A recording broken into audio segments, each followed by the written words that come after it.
Good afternoon and welcome to the Decorative Arts Trust's 6th Annual Emerging Scholars Colloquium. I'm Matt Thurlow, the Executive Director of the Decorative Arts Trust, and it's my pleasure to kick off the festivities today. Although we initially planned to host this program in person in New York City yesterday at the Park Avenue Armory, we are nonetheless thrilled to have nearly 200 registered for today's virtual gathering. Over the past 6 years, we've had the pleasure of featuring nearly 30 students and young professionals and the privilege of promoting the exciting and thought-provoking research that they have tackled under the auspices of the Trust's Emerging Scholars Program. All colloquium presenters are past recipients of our curatorial internships, research grants, or continuing education scholarships. And the proceeds from today's program are directed back and in full to support the Emerging Scholars Program. This growing effort now has an annual budget of nearly $200,000, every dollar of which goes to support the academic and professional development of aspiring decorative art historians. We appreciate the support of all those viewers who opted to make a contribution along with their registration, especially those who registered at the sponsor level for our original in-person offering. And we are truly grateful for the leadership support of the 𝘗𝘁𝘃𝑎mericana Foundation and Sandra Ayers of our Board of Governors for their commitment to the celebration of excellent and important new research. We are so grateful for your generosity and commitment to this annual program. A few housekeeping notes before we get underway. Please do not worry if you are able to watch the full event live, as the program is being recorded and you will receive a link next week to watch whatever presentations you may have missed. And if you would like to pose any questions to our presenters, please add those to the chat box for consideration during the Q&A session at the end of the program, directed by our friend and colleague, Daniel Ackerman at the Museum of Early Southern Decorative Arts in Old Salem and Winston-Salem, North Carolina. Now I have the pleasure of passing the baton to my talented colleague, 𝘗𝘰𝘨𝘅, the Trust Curator of Educational Programs. Take it away, 𝘗𝘰, and good luck to all of our presenters today. Thank you so much for being with us. Thank you so much, Matt. It is wonderful to be here today and to be joining you all live. We are thrilled to share today's presentations with nearly 200 registered participants, so thank you all for being here. It is my honor to introduce each of today's speakers, beginning with Elizabeth Fox. Elizabeth is the Henry Luce Curatorial Assistant for American Art at the Worcester Art Museum, where she has helped research and reinterpret the museum's decorative arts collection, among other exhibition-related tasks. Previously, she received her MA in Decorative Arts and Design History at George Washington University and a BA in History and Religion from Furman University. During her graduate career, Elizabeth held positions at the Colonial Williamsburg Foundation, the Smithsonian American Art Museum, and the National Portrait Gallery, and the U.S. Department of State's diplomatic reception rooms. Additionally, she published her thesis on the understudied 19th century clockmaker, Isaiah Lukens of Philadelphia, and received the program's Award of Excellence for her scholarly contributions to early American decorative arts. Elizabeth was the William S. and Susan G. Mariner Fellow for the Emerging Museum Professionals at the 2021 MESDA Summer Institute. And she was a scholarship recipient to the Decorative Arts Trust Fall 2019 Symposium. So thank you so much, and I hope you all enjoy Elizabeth's presentation. Great. Well, thank you, 𝘗𝘰, for the introduction. And I want to extend a heartfelt thanks to Matthew Thurlow and everyone at the Decorative Arts Trust for inviting me to participate and share my research with you at today's virtual colloquium. So without further ado, let me just go ahead and share my screen.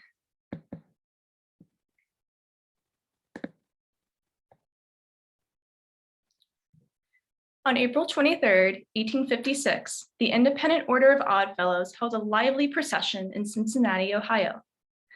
Over 4,000 people, including the order's founder, 𝘗𝘰𝘨, participated in what was considered to be the most imposing pageant ever witnessed in Cincinnati. During the height of these festivities, Reverend J.D. Williamson, a chaplain for the order and pastor of Cincinnati's First Universalist Church, delivered his oration on the Odd Fellowship's conservative influence, saying, quote, "When men meet by the sickbed and the grave with such purposes as Odd Fellows meet, feelings will arise that surmount the prejudices of nations, party, and sect. The common bond of holy charity will comprehend them all. So strong is this influence that if ever evil hands should, in earnest, be employed in dissevering our glorious union, the Odd Fellows would be found the first, the last, to quit the tie that binds this great people into one nation," unquote. This Unitarian minister's eloquent speech about a now obscure, non-sectarian benevolent society is quite significant. It reflects the extensive collaboration between charitable, religious, and ethnic communities in mid-19th century America, as beautifully illustrated in this Baltimore album quilt located at the Museum of Early Southern Decorative Arts. More than one tie can be observed in Mizda's quilt dated 1848. A symphony of color, the album quilt encompasses a multitude of embedded meanings relevant to not just religious and ethnic communities, but also fraternal societies in Maryland's Eastern Shore, including the Odd Fellows, whose highly charged and enigmatic symbols appear in over 28 album quilt tops and squares that I identified in my research last summer. This year, I uncovered 5 more Odd Fellows quilts, making my current total 33. Each one required careful analysis and assessment of its provenance, since Odd Fellows imagery is often confused with other universal non-fraternal symbols. While the primary reason for its creation is unknown, Mizda's album quilt represents a shared creative endeavor that likely communicated 3 main ideas: fraternalism, volunteerism, and altruism. With symbols and users associated with Baltimore's English German churches and independent order of Odd Fellows, Mizda's quilt represents a sophisticated patchwork of cultural traditions and aesthetics. As an object of collective exchange, memory, and structure, the Mizda quilt bound together a range of homogeneous, close-knit groups who aided Baltimore society during the late 1840s and early 1850s, a period of drastic change in antebellum America.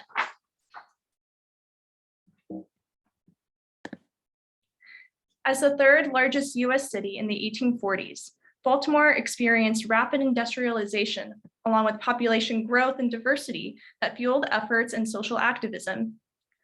Situated at the head of the Chesapeake Bay, Baltimore offered a protective harbor for shipbuilding industries and maritime trade, while also serving as a gateway for imports entering the inland South. Revolutions in technology, manufacturing, transportation, and communication led to more leisure time, while religious movements and social organizations like the Odd Fellows fostered networks within the city and its nearby counties. Both forces facilitated access to quilt designs, materials, and labor. Meanwhile, a massive influx of German and English immigrants arrived to America in the late 1840s, largely due to the Irish potato famine and unsuccessful German Revolution of 1848. By 1850, approximately 51,200 foreign-born citizens were in Maryland, 70% of whom were listed in Baltimore census. The city's proximity to southeastern Pennsylvania and Frederick, Maryland, both areas with the largest German populations, contributed to widespread Germanic design influences.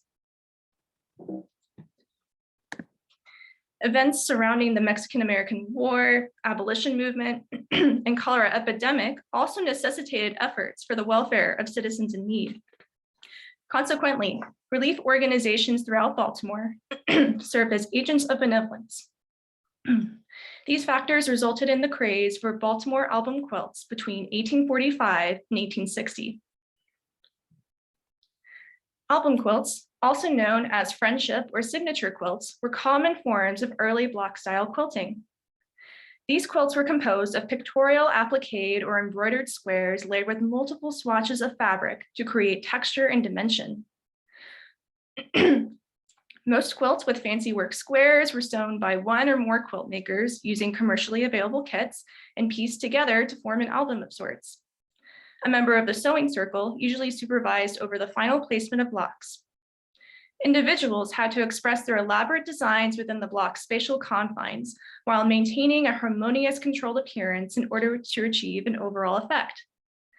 Female makers of English and German heritage bestowed album quilts as gifts for a special occasion or as tokens of love, respect, and remembrance toward community members, especially church ministers leaving their congregations. For instance, the Winterthur Museum holds in its collection an album quilt made by members of Old Otterbein Church, also known as the Second German Reformed Church of Howards Hill in Baltimore. It displays stylistic influences similar to those found in Mesda's quilt, which is very much associated with Baltimore's German-speaking communities. Beyond the domestic realm, album quilts also served charitable purposes, whether as warm protective coverings for the impoverished roaming city streets or as presentation pieces in expositions. Beginning in 1848, the Maryland Institute for the Promotion of the Mechanical Arts hosted annual fairs to encourage American industry and artistic achievements among the working classes. Winners in quilt competitions were frequently published in show catalogs, as well as newspapers like the Baltimore Sun, which referenced an Oddfellows quilt from an institute fair on November 4th, 1848. Through venues like these, female quilt makers were given a platform to auction off their finished quilts and raise funds, promote community service, and advocate for social reform, all while disseminating the album quilt style.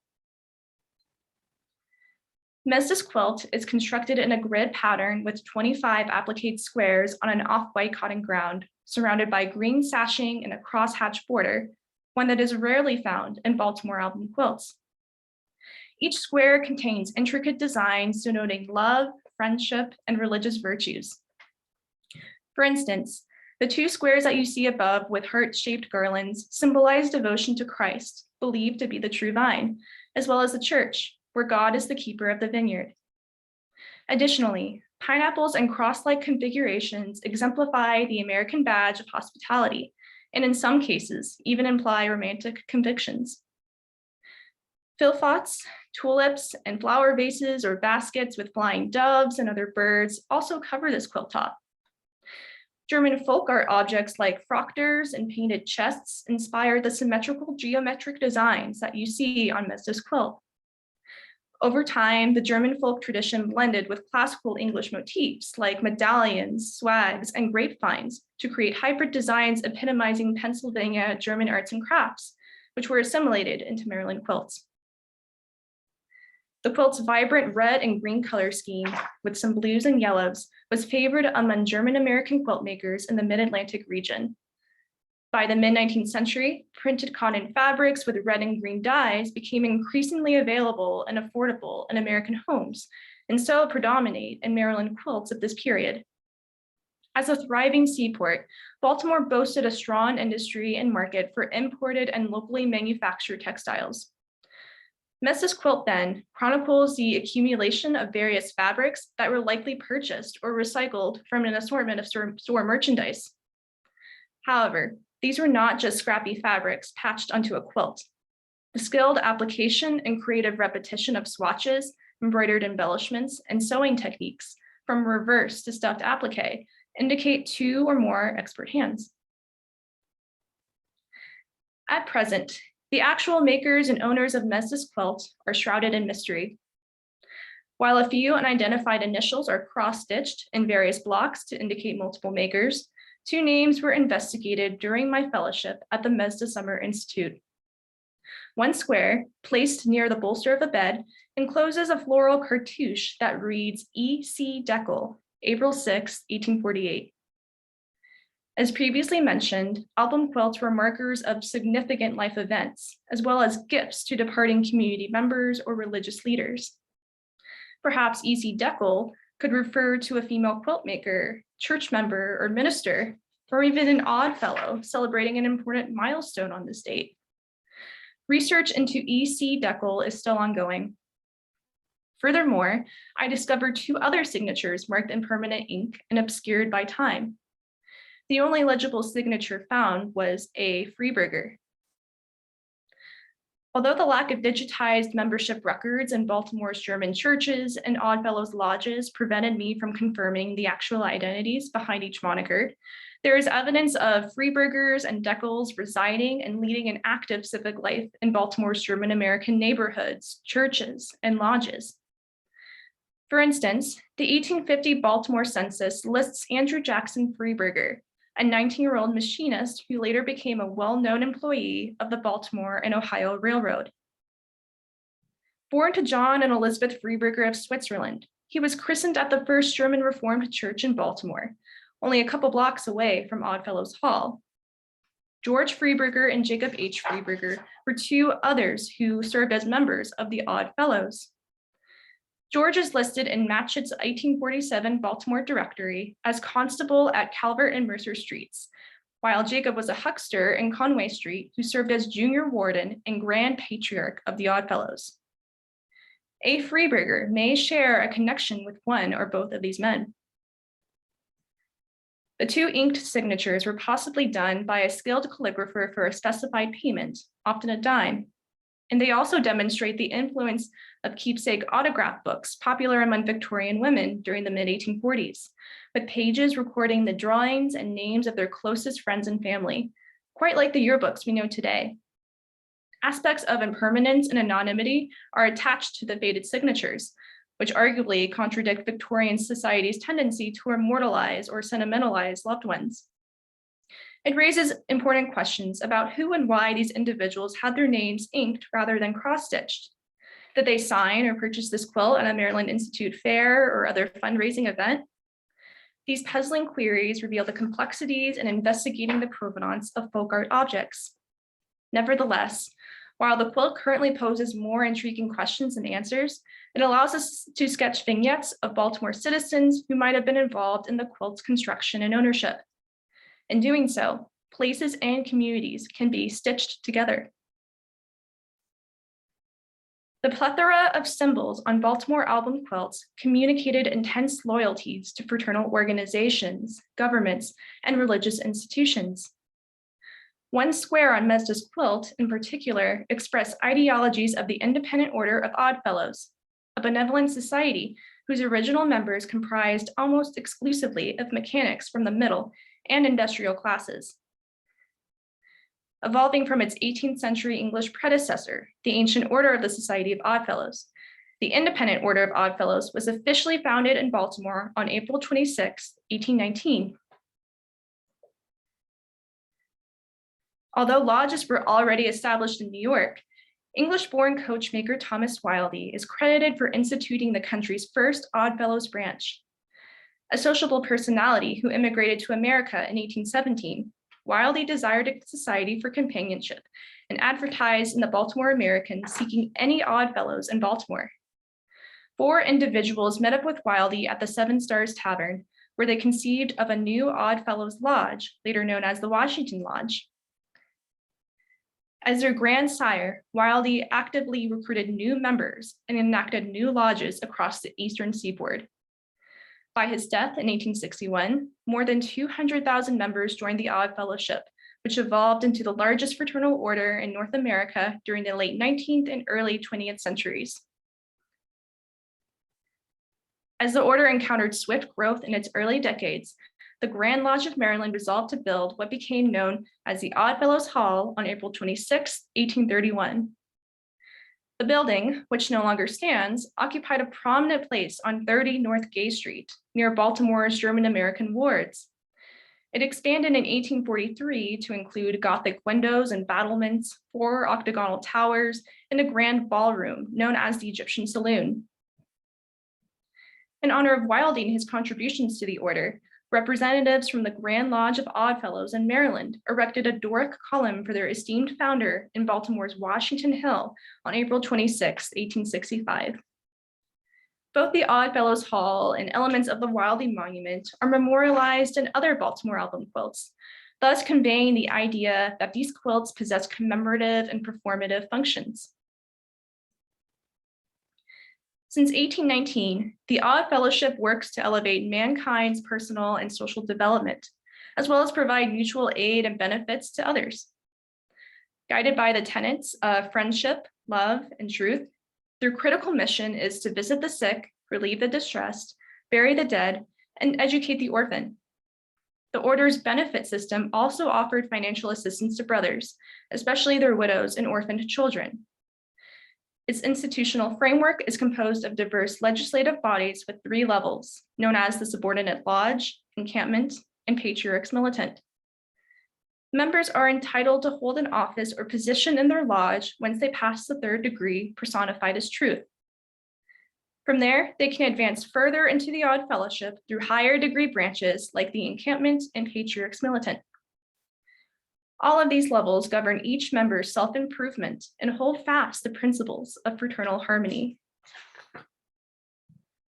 Members of the Odd Fellows in 19th century Baltimore either shared connections with or belonged to the Freemasons, as well as the city's German Reformed, Lutheran, or Methodist churches. Their membership growth coincided with the spread of Methodist congregations in Baltimore, the birthplace of American Methodism. Between the years 1843 and 1861, around 81 new church congregations were established in Baltimore, nearly half of which were Methodist.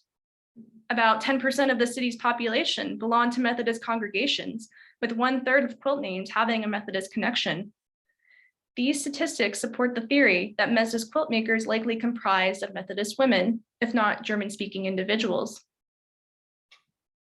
Meanwhile, Masonic and Odd Fellows ciphers are frequently depicted in album quilts, aprons, floor cloths, and other ceremonial regalia, despite the fact that the missions of both organizations had little in common. Although symbols of these fraternal societies tended to overlap, their manifestations slightly differed from one another. Compared to other Masonic examples, many Odd Fellows symbols, while instilling a sense of mystery and wonder, appeal to the character of the Jacksonian era's democratic man. In Methodist quilt, the chief Odd Fellow symbols are assembled together in the left-hand square located along the 2nd top row. Here, the heart and hand is centrally placed within a laurel wreath, while the 3-link chain of fellowship sits below. Usually associated with charity, this helping hand embodies honesty, candor, and sincerity. Whenever the Odd Fellow greets his brother, his welcome proceeds from the heart. In his 1851 article on Odd Fellows rituals, Deputy Grand Master Alexander E. Glenn of Cambridge, Ohio, describes how the brother's salutation is, quote, not followed by a thrust at the vitals of his kinsman, but his heart is with his hand, and he virtually says, this is the welcome and language of an honest and generous soul, unquote. Odd Fellow symbols like the heart and hand and 3-link chain appear in Victorian-era gravestones throughout Maryland, including Wildey's at Greenmount Cemetery in Baltimore, all of which serve as excellent sources for album quilt motif comparisons.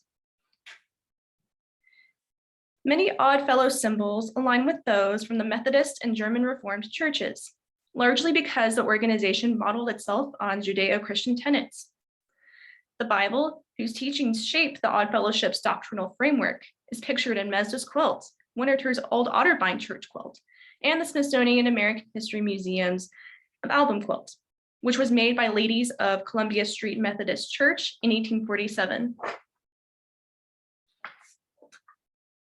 Additionally, the serpent twisted on a rod alludes to Christ's death on the cross, as well as the brazen serpent erected by Moses to chastise the Israelites for their sins. Other related symbols in Methodist quilt are less obvious. The central medallion square, which demonstrates the stuffed applique technique, potentially signifies the Odd Fellows' shining sun motif. Images that you see below, like the beehive, crescent moon, and stars, feature prominently in Methodist Odd Fellows square. These emblems, while associated with the Odd Fellows, are also specific to the degree of Rebecca, a sister branch of the order. In 1850, Schuyler Colfax, later the U.S. Vice President to Ulysses S. Grant, was elected to write a degree for women seeking involvement in the order. By September 20, 1851, Colfax delivered his statement, and after considerable debate, the degree was adopted by a vote of 47 to 37. Thanks to Colfax, the Odd Fellows cultivated its status as the first fraternity to establish a branch for women, long before they could vote or run for public office in America. Derived from the biblical character, the 𝘉𝘂𝘂s dedicated their lives to promoting virtue, leadership, and friendship amongst the sisterhood, and continue to do so today. The 𝘉𝘂𝘂s' motto, faith, hope, and charity, parallels with their mission to exemplify and obey the Golden Rule. The presence of their symbols in Mesda's quilt suggests their participation in its creation. Quilt historian 𝘊𝘰𝘮𝘮𝘰𝘊𝘰𝘮𝘮 claims that the 𝘉𝘂𝘂's origins correlate with the peak in album quilt production. Therefore, it is easy to conjure a romantic image of this quilting bee seated in a Baltimore parlor, stitching their own squares while discussing the new sisterhood. Whether or not these quilters actually completed their squares together by the fireside, perhaps they helped circulate new fraternal ideas, or even celebrated the 𝘉𝘂𝘂s' historic founding by crafting a very special quilt emblematic of their friendship. Overall, Mesda's quilt played communal roles as a democratic medium of exchange, memory, and structure, with metaphorical imagery reflecting the building blocks of each community. Like the Oddfellows chain, Baltimore album quilts linked many of the town's citizens and institutions, specifically the German American communities, Protestant churches, and the Independent Order of Oddfellows. By connecting people from all walks of life, album quilts operated as conduits of publicity to help preserve ancient traditions and fulfill an organization's philanthropic duties. Quilt makers and consumers, especially those associated with the Oddfellows, formed an intrinsic part of Baltimore's social fabric from the 1840s into the eve of the Civil War. Although its actual provenance presently remains unclear, the Mesda quilt can be interpreted as an important period document.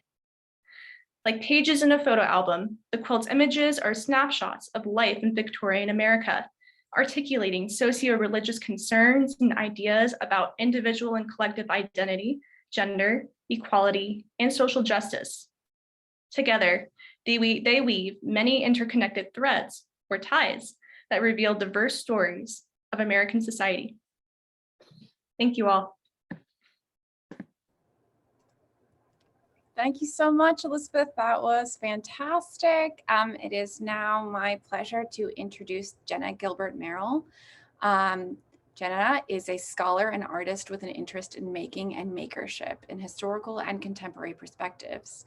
She graduated from Swarthmore College in 2016 with a BA in Studio Art and Educational Studies, completed a postgraduate program in ceramics at the Maryland Institute College of Art, and is currently a Louis F. McNeil Fellow in the Winterthur program in American Material Culture. Jena is especially drawn with her background in art making, craft work, and education.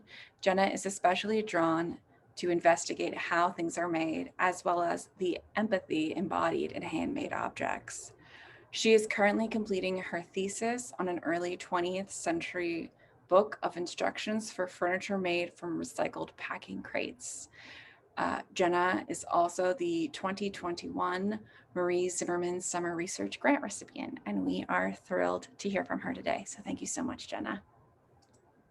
Thank you for that introduction, Carrie. I'll just share my screen.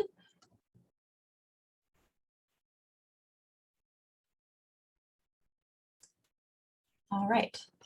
Okay, so good afternoon, everyone, and thank you so much for being here today.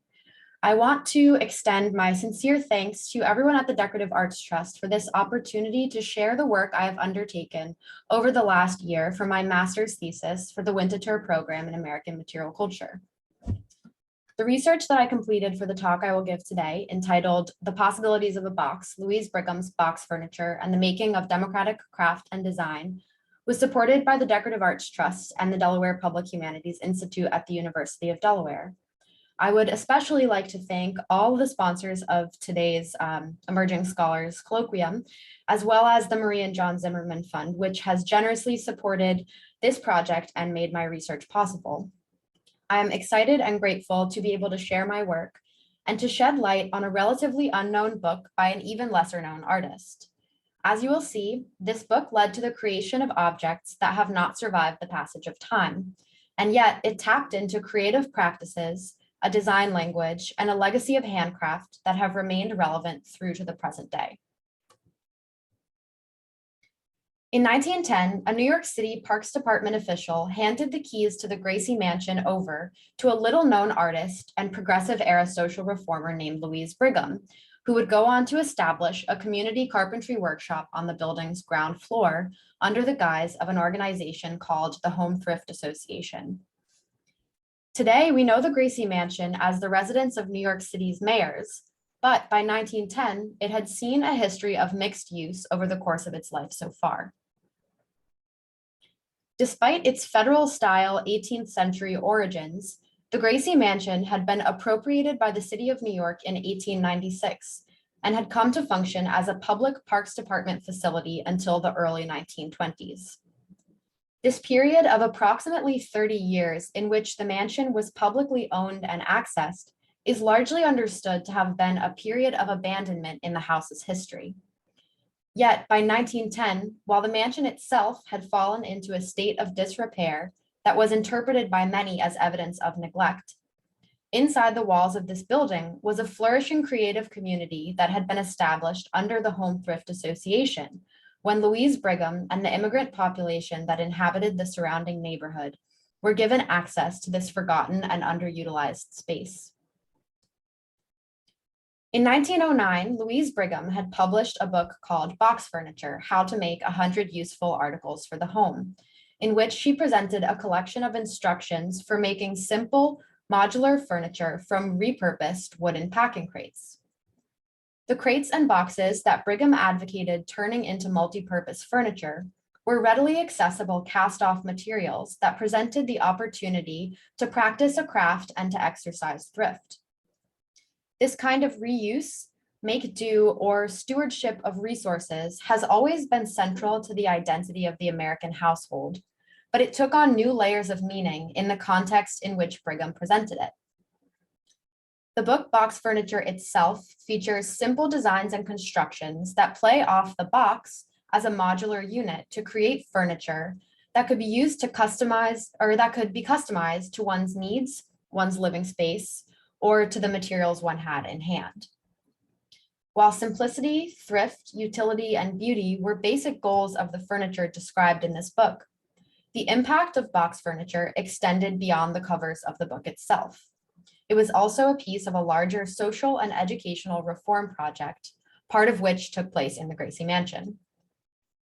The carpentry workshops that Brigham led at first in her neighborhood in New York City and eventually as far as the 1915 San Francisco Panama Pacific International Exhibition, which is pictured on the screen here, built on the designs, materials, and processes detailed in Box Furniture, which were aimed at skilling and empowering immigrant and working class people.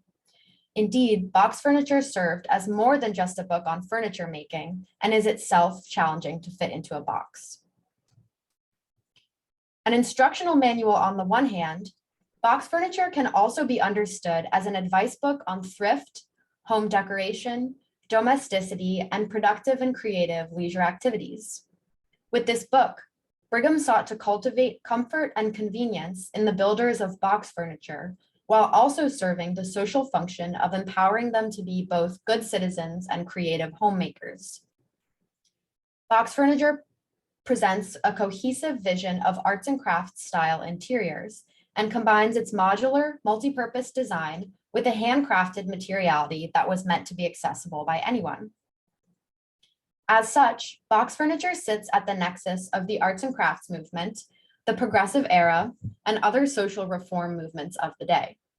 With its emphasis on democratic design, box furniture put highly functional and fashionable home furnishings within reach of people who otherwise would not have been able to afford arts and crafts style furniture.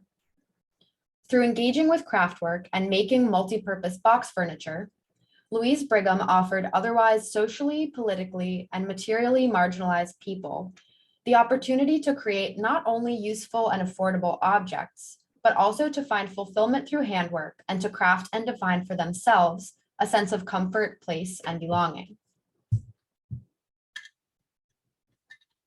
Winterthur Library holds 2 copies of Box Furniture, a 1919 edition and a I'm sorry, a 1910 edition and a 1919 edition, which was Brigham's personal copy and contains annotations, edits, and a pamphlet of her illustrated lectures.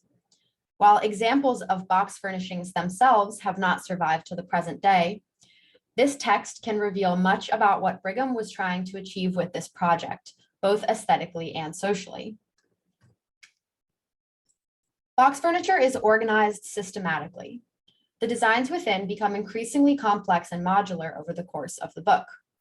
The text begins with designs for furnishings that keep the box in its simplest form, and it proceeds to objects that use multiple boxes in combination, as well as the recombined materials from deconstructed boxes. Additionally, each chapter itself is organized by room and includes illustrations that demonstrate the overall effect of interiors fully outfitted with box furniture. In this way, while the furnishings rely on the box as their basic unit of construction, the interiors described in this text too are built up in a similarly modular fashion, with box furnishings as the building blocks that come together to create domestic spaces with a unique handcrafted materiality. In addition to these diagrams of full interiors, the illustrations include simple rectilinear sketches of each piece of furniture, along with written instructions on how to build it. All illustrations were completed by Edward Asherman, a designer and illustrator who, along with Brigham, had studied with the Viennese designer Joseph Hoffmann of the Wiener Werkstatt. Joseph Hoffmann's aesthetic and ideological commitment to geometry, the absence of ornamentation, and a coherent and comprehensive design scheme are tangible in both Brigham's designs and in Asherman's renderings of them. Not only do the objects presented in box furniture parallel Hoffmann's own design, but box furniture as a text adheres to Hoffmann's aesthetic ideals. The design and layout are clean and straightforward, and the only ornamentation consists of stylized strings of squares and rectangles that form simple decorative borders throughout the book. In this way, the form and aesthetic of the text are coherent with the objects and interiors that are described within. Box furniture is a, quote, total work of art, in that every aspect of engaging with this project, from the text to the potential objects and interiors it details, to the greater aesthetic and social project in which this work was situated, is cohesive in its design. This idea of living in an environment that is also a total work of art and of engaging with all aspects of its production situates box furniture within the scope of the arts and crafts movement. This movement was prevalent across the world throughout the late 19th into the early 20th century, when Brigham was studying, traveling through Europe, and devising her book. The arts and crafts movement posited that the challenges set forth by urbanization, industrialization, and the social and economic conditions that presented in modern daily life could all be overcome by taking joy in laboring over and living with handcrafted objects. However, in America in particular, this movement was largely manifest by and accessible to the wealthier tiers of society, since the values of small-scale individual hand production necessarily raised the price of arts and crafts objects.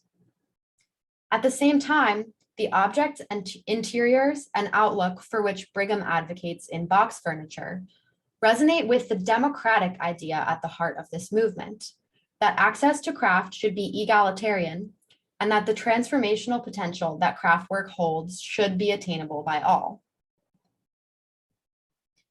Through the support I received from the Decorative Arts Trust, last summer I was able to visit the Stickley Museum at Craftsman Farms in Morris Plains, New Jersey. I initially set out to visit Craftsman Farms in order to gain a better understanding of how arts and crafts interiors were being designed and presented on a wide and popular scale in America around the time that Brigham lived and worked.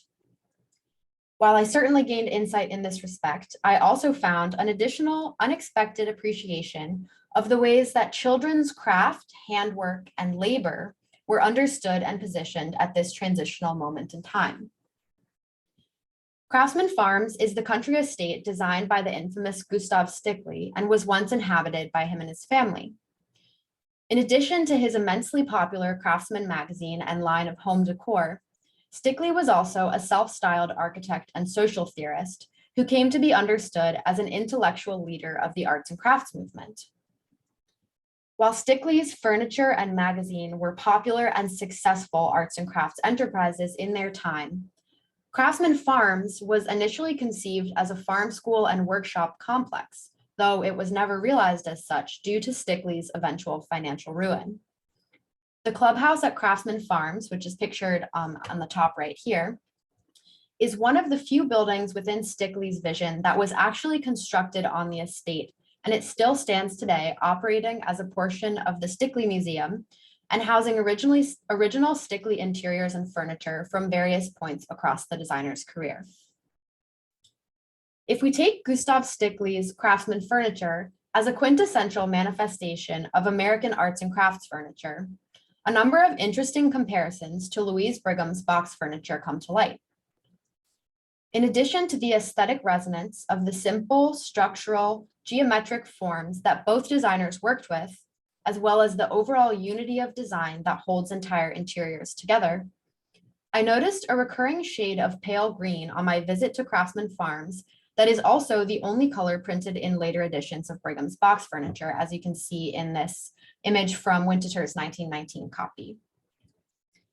Incidentally, a very similar color is also present in the furniture and interior design of the Birdcliff Colony, another important American arts and crafts enterprise. Given these aesthetic similarities and the fact that Brigham studied under both Hoffman and the arts and crafts artist and architect Charles Rennie Mackintosh during her time in Europe, Brigham's use of this shade of green is a subtle demonstration of her acute awareness of the aesthetic trends of her day. It serves as a point of direct connection between her project and the larger American arts and crafts movement.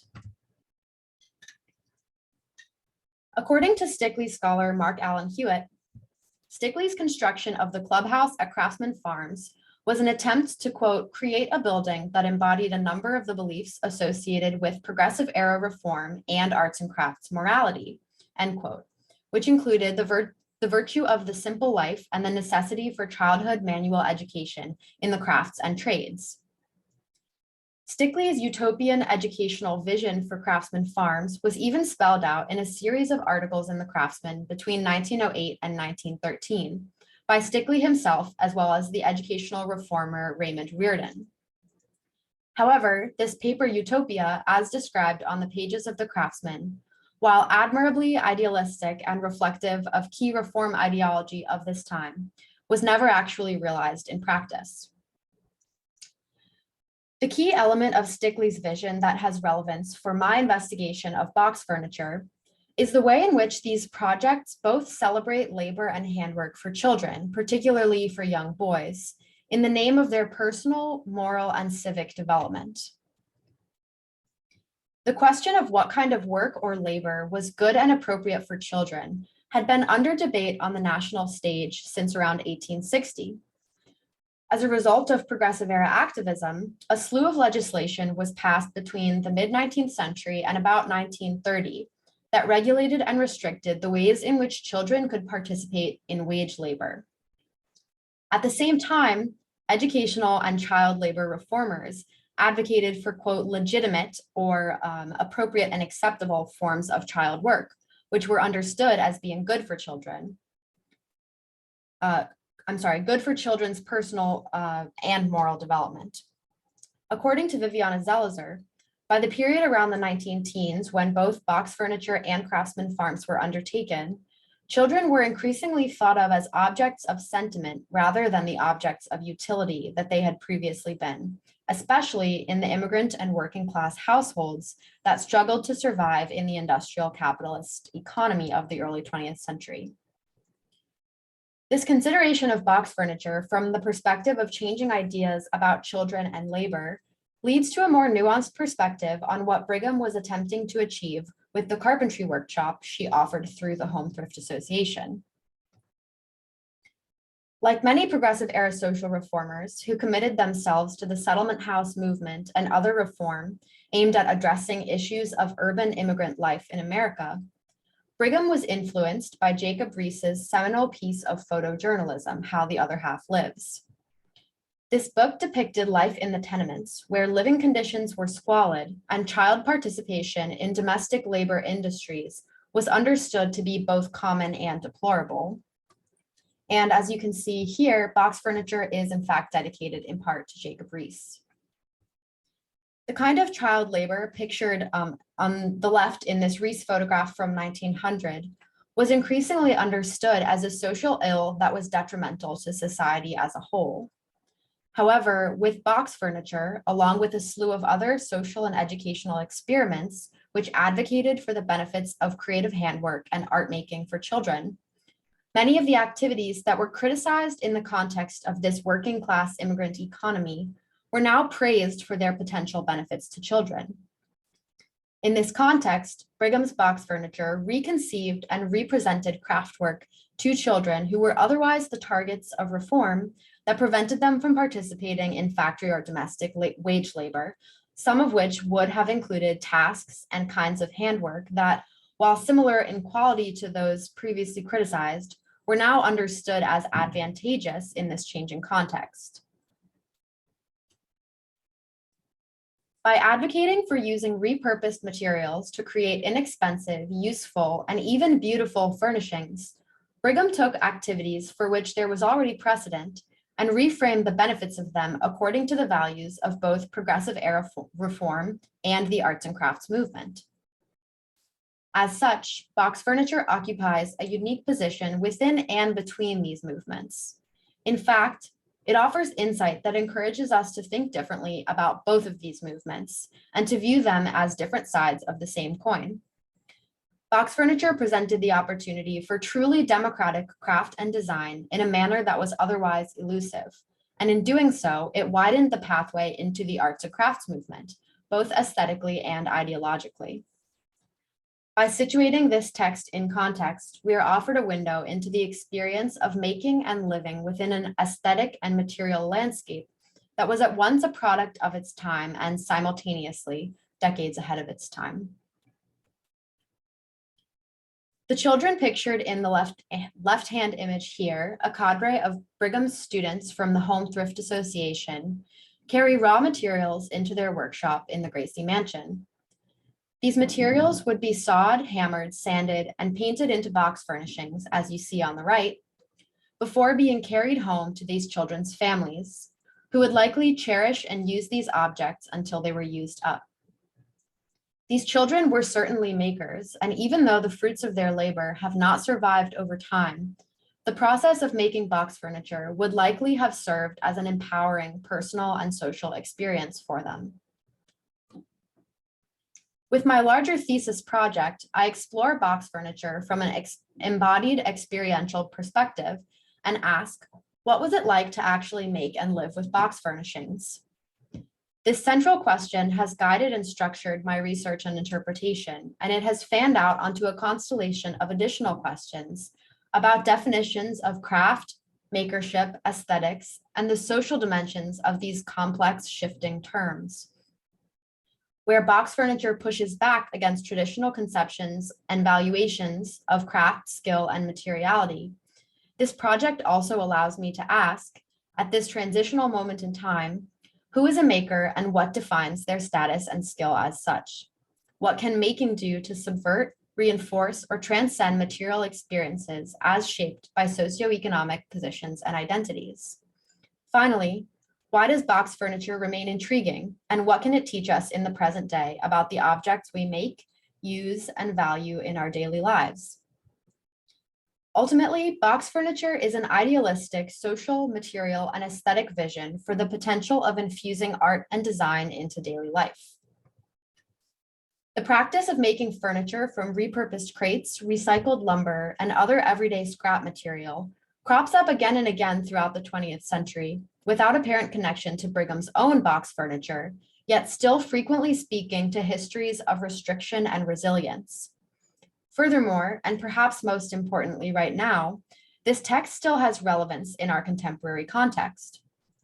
While the cardboard, plastic, styrofoam, and other single-use packing materials we throw away today are not as well suited to building furniture as the wooden crates of the early 20th century, Box furniture offers the opportunity for us to think creatively about the potential in the trash around us. And in the present day, the environmental imperatives to reuse, recycle, and reduce our waste are dire.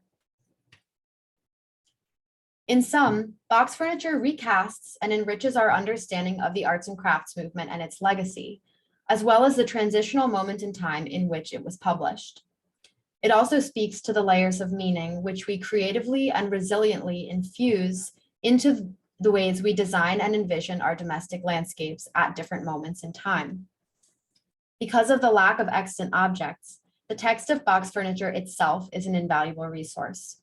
However, part of what I hope my research shows is that apparent absence from the historical record is not necessarily evidence of actual absence, and the process of examining missing material can be generative and creative. Thanks so much to all of you for listening today, and I hope you enjoy the rest of the presentations. Thank you, Jenna. That was wonderful. And for anyone listening out there, I would gladly take a Brigham designed desk chair. Those looked incredible. So without further ado, I'm happy to welcome Michael Hartman, our next speaker. He is the recently appointed Jonathan Little Cohen Associate Curator for American Art at the Hood Museum of Art at Dartmouth College. He's a PhD candidate at the University of Delaware, working under the direction of Dr. Jennifer Van Horn on his dissertation, Art, Technology, and Aesthetics Within Landscapes of Enslavement in the Colonial South, 1740 to 1810. He holds an MA in the History of Art from Williams College and a BA in Art History and German from the University of Arkansas. He was a 2019 participant in the Mazda Summer Institute. He has held internships and fellowships at the Dallas Museum of Art, Biggs Museum of American Art, the Winterthur Museum, Crystal Bridges Museum of American Art, and the Clark Art Institute, where he curated Extreme Nature, an exhibition exploring the relationship between art, science, and the natural world in the 19th century. Michael is also a 2021 Summer Research Grant recipient from the Decorative Arts Trust. So thank you so much, Michael. Thank you so much. Just one moment while I get my screen shared. Okay, and I think you should all be able to see that. So I wanted to take a moment to thank Matt, Carrie, and the wonderful supporters of the Decorative Arts Trust for organizing and funding this Emerging Scholars event. Thanks to your generosity, in March, I will travel to some of the places discussed in my talk, which comes out of the first chapter of my dissertation and is very much a work in progress. I am zooming today from the Hood Museum of Art at Dartmouth, which is situated upon the unceded lands of the Abenaki peoples. This acknowledgement is meant to remind myself and all of us of the significance of place, the continued existence of Indigenous peoples, and the museum and Dartmouth's commitment to building respectful relationships with those who call these lands home. Furthermore, today I will focus on a selection of historical artworks and optical instruments from Virginia and Maryland, many of which promoted racist ideas. My talk encompasses entangled and difficult histories of trauma and harm, but better knowing and understanding our shared history helps us all understand how slavery's afterlives and racism still impact us today. And with increased knowledge of the past, I hope that we can all work together to craft a more just and equitable future. For those of you who recently joined the Trust virtual tour of Hampton House, this portrait by John Hyselius might look familiar. It portrays Hampton's founder, Charles Ridgely III, holding a highly ornamented spyglass painted to imitate tortoiseshell or Asian lacquer. The spyglass is similar in size and shape to this one that descended in his family and has perhaps lost its decoration from overuse. Within British and British American visual culture, spyglasses and telescopes are typically associated with ship captains like Ridgely or astronomers like David Rittenhouse, who poses at his desk with a larger astronomical telescope. Hyselius's portrait and spyglass are more similar to the naval officer at center, painted by John Wollaston, and follows an established formula of portraying ship captains and naval officers with spyglasses. However, Ridgely commissioned his portrait in 1767, 4 years after he retired from the sea to manage his family's ironworks. More than 110 people enslaved by Ridgely labored in the landscape surrounding his home, and the stolen wealth from their forced labor funded the construction of Hampton House in the 1780s. Built atop a hill and topped with a cupola, the house afforded 360-degree views in all directions. Ridgely could ascend the stairs and raise his telescope to monitor the people he enslaved and exploited for financial profit, who labored within this vast landscape. So while we might traditionally associate telescopes with ship navigation or stargazing, Ridgely's role as an enslaver complicates the traditional reading of this portrait. When we realize how Ridgely's spyglass operated within the system of chattel slavery in and around his home, the portrait gains a new interpretation. It no longer portrays just a mere ship captain. Returning portraits to the places in which they were made and displayed, like Hampton House, provides a better understanding of how vision's operation coalesced with optical devices within landscapes of enslavement, and illuminates how chattel slavery informed the development and construction of Southern visual culture in the 18th century. Written accounts from both enslavers and the people they held in bondage demonstrate how spyglasses were used to compel labor through the threat of constant oversight. Denying the people Ridgely enslaved equal representation in art, while elevating the technological tools intended to increase their productivity, downplayed the real and tangible ways enslaved people resisted these technologies. Paintings and prints reflected how white enslavers envisioned and imagined Black submission by portraying, to use Adrian Childs' words, innovation over subjugation. Questioning how these instruments were used and how they were resisted eliminates how white artists and their patrons sought to systematize and control artistic production. Triangulating optical instruments, the lived landscape, and artworks made or displayed within these spaces emphasizes the roles enslaved people played in the development of the period's visual culture. Ridgely was one of many Chesapeake enslavers who owned a spyglass. Estate inventories transcribed in the Probing the Past database reveal that about 1 in 4 enslavers owned spyglasses, and that many kept them in their home's central passage. Floor plans from Hampton House on the left and George Washington's Mount Vernon on the right demonstrate how the central passage linked inside and outside. Spyglasses in these spaces could easily flow between either side of the house. Washington also kept spyglasses in his study, which connected to his private entrance where he could quickly step outside and survey the people he enslaved who labored in the surrounding landscape. When artist Benjamin Latrobe visited Mount Vernon in the 1790s, he painted and sketched several scenes, including this one of the Washington family dining on Mount Vernon's portico. To the left of the family, Latrobe also included a man who stands between 2 columns while looking through a spyglass. He perhaps borrowed it from Mount Vernon's central passage, as it looks similar to this spyglass that descended from George Washington to his nephew before it was later acquired by Jefferson Davis, President of the Confederacy. This ownership history is far beyond the temporal bounds of my dissertation project, but it suggests a much more extensive relationship between slavery and optical oversight that would continue throughout the 19th century. Returning to this watercolor, though, art historians traditionally believe that this man is looking at shipping traffic on the Potomac. However, George Washington Parke Custis, the first president's adopted grandson, described in his memoirs how spyglasses were used to watch the people enslaved by his grandparents. He wrote how, quote, among the picturesque objects on the Potomac to be seen from the eastern portico of the mansion house through a spyglass, I skipped a line. He wrote how among the picturesque objects on the Potomac to be seen from the eastern portico of the mansion house was the light canoe of Father Jack, the fisherman, who was 100 years of age. Custis's reduction of Father Jack to a picturesque object on the Potomac to be seen through a spyglass reflected the dichotomy of distancing enslaved people's labor from their enslavers. As Charmaine Nelson has argued, the art historical notion of the picturesque landscape could only operate on the plantation if there was distance between the enslaver's domicile and the places where enslaved people labored. Placing hard labor at a distance, literally within the lived landscape, but figuratively within painted portrayals where enslaved people rarely appear, made plantations palatable for Euro-Americans. I build upon Nelson's ideas to suggest that enslavers could temporarily breach this distance through optical instruments that projected their eyes across the landscape.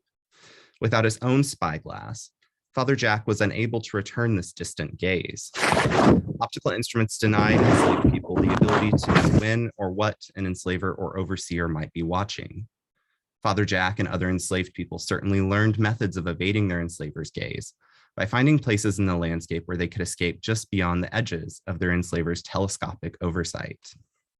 However, in images like Latrobe's watercolor, we are only given the enslaver's viewpoint, a viewpoint that is also more often included in archives and written records. This watercolor originated in a European and Euro-American visual culture that linked vision and optical technologies with ideologies of whiteness. An earlier untitled 1763 watercolor by Paul Sandby typifies these conceptual relationships.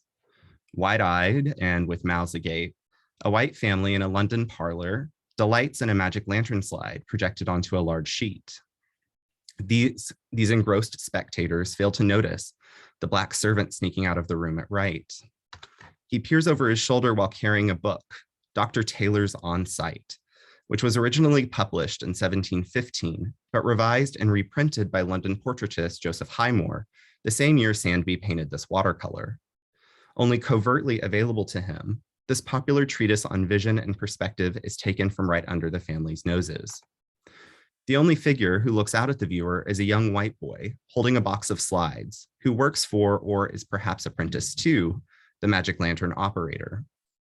Clasping the lenses that create the projected image, he symbolically holds knowledge, artistic, technological, and optical, that the Black domestic servant seeks out. Such an image suggests the intertwined power dynamics and racial inequities between vision, whiteness, and artistic production in this period. These ideas circulated in prints, but London-trained artists like John Wollaston brought them to the British colonies. Wollaston arrived in New York in 1749, before traveling and painting portraits in Pennsylvania, Maryland, Virginia, and South Carolina. When planning to return to England in 1767, he advertised the sale of a very good waiting boy in a Charleston newspaper. While we can only speculate on this man's daily tasks, his labor provided Wollaston more time to paint, and his enslavement in a painter's household also gave him greater access to artworks than most people, free or enslaved. He likely watched Wollaston paint and would have learned something of the artist's methods, perhaps even by mixing paints, preparing canvases, or even painting backgrounds, ornaments, or drapery, the traditionally outsourced components of portrait painting. He would have had access to artist instruments like a camera obscura or a prism, and perhaps even a spyglass, items listed together in John Hesselius's inventory taken in 1779 in Maryland. Artistic tasks go unlisted in Wollaston's advertisement, though, because few enslavers in 1760s Charleston would have valued the knowledge and abilities of an enslaved person who could grind pigments, mix paints, or prepare canvases. Focusing solely on the most marketable skills, his ability to be a waiter within someone's household appealed to a larger swath of potential Charleston enslavers. They likewise would not have wanted to contemplate the reality that an enslaved Black person could perceive and paint the world the way they did. George Bickham the Younger's 1741 print, A Scotch Taste in Vistas, suggests such a world where vision and access to optical instruments have gone awry. An earl and his Black servant, who is perhaps enslaved, stand outside in a landscape garden. The caption below guides the viewer through this space, informing us that the first avenue, cut through the hedges at left, reveals with secret delight a favorite prospect, a church that was ruined. The second, cutting at right, unveiled the terrible sight of a rogue and a gibbet, which the Black attendant invites the earl to see in greater detail through the telescope. In holding an optical instrument otherwise reserved for white users, the Black attendant disrupts expectations to reveal fears that enslaved people would not just evade the telescopic gaze, but could even turn it back upon their enslavers. It is, of course, difficult in most instances to know how enslaved people might have avoided these instruments. The Reverend Peter Farley Fawcett, who was born at Monticello and enslaved by Thomas Jefferson, recalled late in life how Jefferson kept a telescope mounted outside his home. Fawcett said that Jefferson spent a good deal of his time, quote, looking through his telescope to see how the work was progressing over at Pantop, one of his plantations. Another enslaved man, whose identity is unknown to us, described how he and others knew that Jefferson watched them construct the University of Virginia through his spyglass from Monticello's mountaintop. Because these recollections of people formerly enslaved were published by white authors in the 1880s and 1890s, these texts do not detail exactly how Fawcett and others enslaved by Jefferson evaded his gaze. Earlier in the 18th century, though, Jimmy and Bess, two people enslaved by Thomas Thistlewood, inspected the telescope mounted outside of their enslaver's Jamaican plantation. Thistlewood included a note in his diary about discovering and punishing them, but their actions demonstrated how they sought to understand the extent of their enslaver's technologically enhanced vision. Looking through the instrument would help them learn how to better evade their enslaver's gaze. At the same time, though, Jimmy and Bess also bent the hand of Thistlewood's watch, an action that would disrupt the regimented timed schedules that served to further extract their labor and limit their ability to take time for themselves. Their action is one of few recorded instances detailing how enslaved people resisted a form of technological oversight. Acts of defiance often do not appear in the archival record because these records created by and for white people emphasize successes in maintaining control rather than the forms of resistance highlighted by Jimmy and Bess or even Fawcett and others now unknown. For similar reasons, enslaved people rarely appear in artworks painted in the British North American colonies or early United States. Excluding them from art emphasized white success by eliminating the possibility of showing enslaved people's agency and resistance. At the same time, however, technologies like clocks, surveyors' tools, and optical instruments begin to appear with increasing frequency in portraits of white enslavers, such as in John Hesselius's portrait of Captain Ridgely, Where We Began, or in Charles Willson Peale's portrait of Ridgely's niece, Eleanor, and her husband, Benjamin Lamming. An inventory taken the year after Peale's work was painted listed the double portrait as a large family picture. Further down on this list of possessions, we also find the names of 7 people enslaved by the couple: Beck, her 3 children, Juliet, Biddy, and Henry, Mary and her daughter Apollonia, and a man called Dick. Newspaper advertisements also show that Benjamin imported Caribbean sugar and rum, cultivated and processed by people enslaved, perhaps by his uncle, in the Caribbean. He sold these imported goods at Bowley's Wharf in Baltimore's harbor, which Peale painted in the background. Upon a ship's arrival, Beck, Juliet, Biddy, Henry, Mary, Apollonia, or Dick might unload these goods and prepare them for sale while Benjamin, from this elevated hill, could look through the mahogany spyglass to monitor their movements. His spyglass is similar to models manufactured by Dollin in London, such as this one at Winterthur. The projecting brass eyepiece slides into the mahogany barrel when not in use, and its extension in Peale's portrait suggests that Benjamin just projected or is about to project his eye into the commercial activity painted in the background. A white optician in London manufactured this lens, but Bond's people chopped down the mahogany trees, shipped the mahogany logs, and perhaps even turned the spyglass's barrel. The spyglass, sourced by enslaved people and transformed into an optical device by a London scientific instrument maker, became a tool used by Benjamin to instill fears that constant oversight might compel Beck, Juliet, Biddy, Henry, Mary, Apollonia, and Dick to continue working, even in his absence.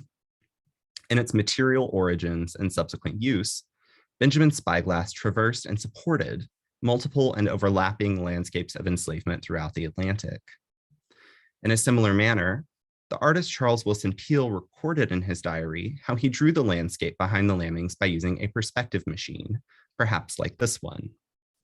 Peale's use of a perspective machine was part of a broader artistic embrace of new technologies intended to more precisely replicate landscapes as well as people in the late 18th and early 19th centuries. Peale's use of this device tells us that this is a landscape where specificity mattered to artist and patron. His ability to focus on specific locations within the environment demonstrates how the artist's perspective machine and Benjamin's spyglass operated similarly and simultaneously. Both projected the white male gaze far beyond the realm of natural sight, permitting their users to covertly enter distant landscapes where enslaved people could not return their gaze. These devices divided spaces of Black labor from white leisure, thereby removing sights and sounds of laboring bodies from immediate view, just as we see in Peale's portrait. The sloping landscape also divides this painting into 2 portions, where foregrounded white leisure is set against a background where enslaved Black people labored to create the wealth that paid for this portrait. The portrait emphasizes the sitter's whiteness, but it deviates from earlier traditions that conveyed whiteness by directly contrasting it with blackness, such as in Eustace Englehart Kuhn's Maryland portrait of Henry Darnell III. Kuhn painted a now unknown enslaved man who stoops behind a barrier while offering a bird to his enslaver. This architectural element makes him appear shorter than Darnell and physically prohibits him from sharing the immediate foreground with his enslaver, a construction that visually solidifies his subjugated status. This prototype is also seen in this portrait of Virginian, Lucy Parkbird, which many of you may know from Janine Bolt's excellent research on Virginian portraits. The portrait includes an enslaved attendant who, once more, stands behind his enslaver and is shorter in stature. He also offers her an item, in this instance, a piece of cloth. Portraits like these continue to be reproduced and discussed by art historians due to their inclusion of a specific, though unnamed, subjugated person of color. In reality, though, this portrait format is quite rare. Artworks like Kuhn's provide the easiest visual linkages between American and European portrait traditions, as well as an opportunity to deconstruct categories of racial difference and enslavement. But Black people rarely appeared in colonial British North American or early Republican portraiture. Instead of including Beck, Juliet, Biddy, Henry, Mary, Apollonia, Dick, or other unnamed enslaved people who grew, packed, and shipped the products that paid for this painting, Peale eliminated them from this portrait. Whiteness is not constructed through an overt Black foil, but rather through the spyglass that was meant to communicate the Lambings' ability to fully command the people they held in bondage. Peale likewise eliminated the act of transference that traditionally conveyed enslaved people's submission in art. The peaches in Eleanor's lap and the clover pinned at her bosom suggest labor completed, gifts already given. Works like Kuhn's are not the only ones that addressed slavery and racial difference in this period. Considering the calculated absence of enslaved peoples is important for understanding how race and enslavement informed the broader visual culture of this region. Peale removed Beck, Juliet, Biddy, Henry, Mary, Apollonia, and Dick to support a falsified narrative of unwavering compliance that could only be visualized through their absence. White enslavers feared that the people they enslaved would thwart their optical technologies, or even rise up and use these technologies themselves, just as Jimmy and Bess did. Without Beck, Juliet, Biddy, Henry, Mary, Apollonia, and Dick, viewers of this portrait, free or enslaved, would struggle to visualize resistance in this work. The decision of how, what, and who to include in an artwork arose from a conversation between Peale and Lamming, both of whom were enslaved. And in this instance, their decisions of who and what to include were informed by the presence, actions, and resistance of enslaved people across the Atlantic, including Beck, Juliet, Biddy, Henry, Mary, Apollonia, and Dick in Maryland, as well as Jimmy and Bess in Jamaica, or Fawcett and Father Jack in Virginia, as well as so many more who are unknown to us.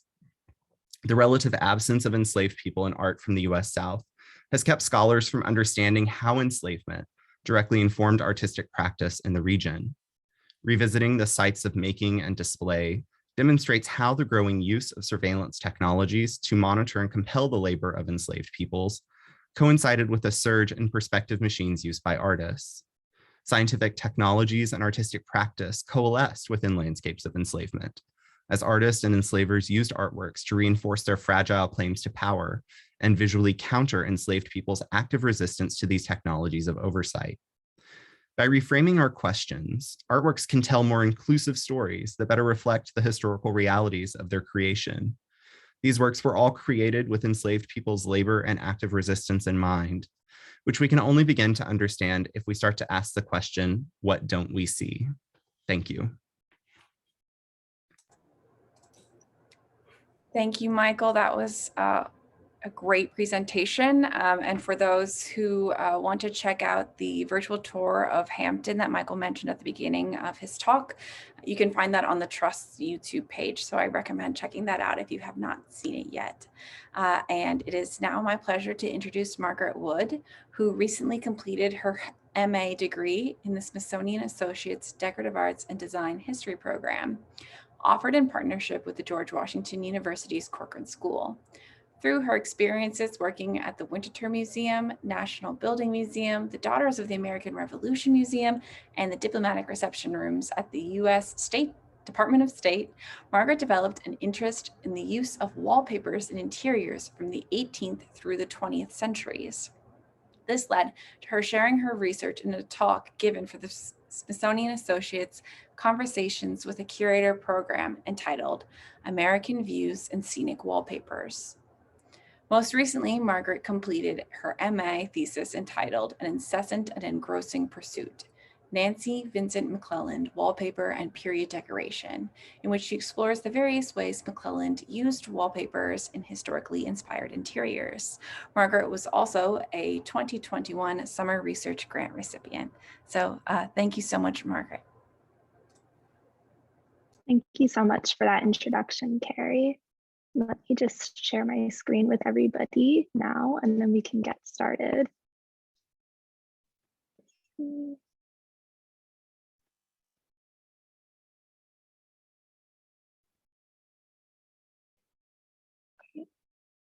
A governor's mansion to the cellars of the great Bibliothèque Nationale in Paris, to country inns, to dusty old books printed in French and English and German of a bygone day, to manuscripts and museums, to attics and long locked boxes and forgotten trunks. It has been an incessant and engrossing pursuit during the last 3 years. Nancy McClelland wrote these words to capture the spirit of her research process for her seminal work, Historic Wallpapers, from their inception to the introduction of machinery, published in 1924. Throughout the entirety of her career, her work continued to be an engrossing pursuit, whether she was working with private collectors or historic houses. Best known as an interior decorator and wallpaper historian, McClelland's passion spanned decades. Throughout her almost 60-year career, she studied, collected, produced, and used wallpapers in her practice. Historic wallpapers proved to be one of the most important and comprehensive studies of historic wallpapers even to the 21st century.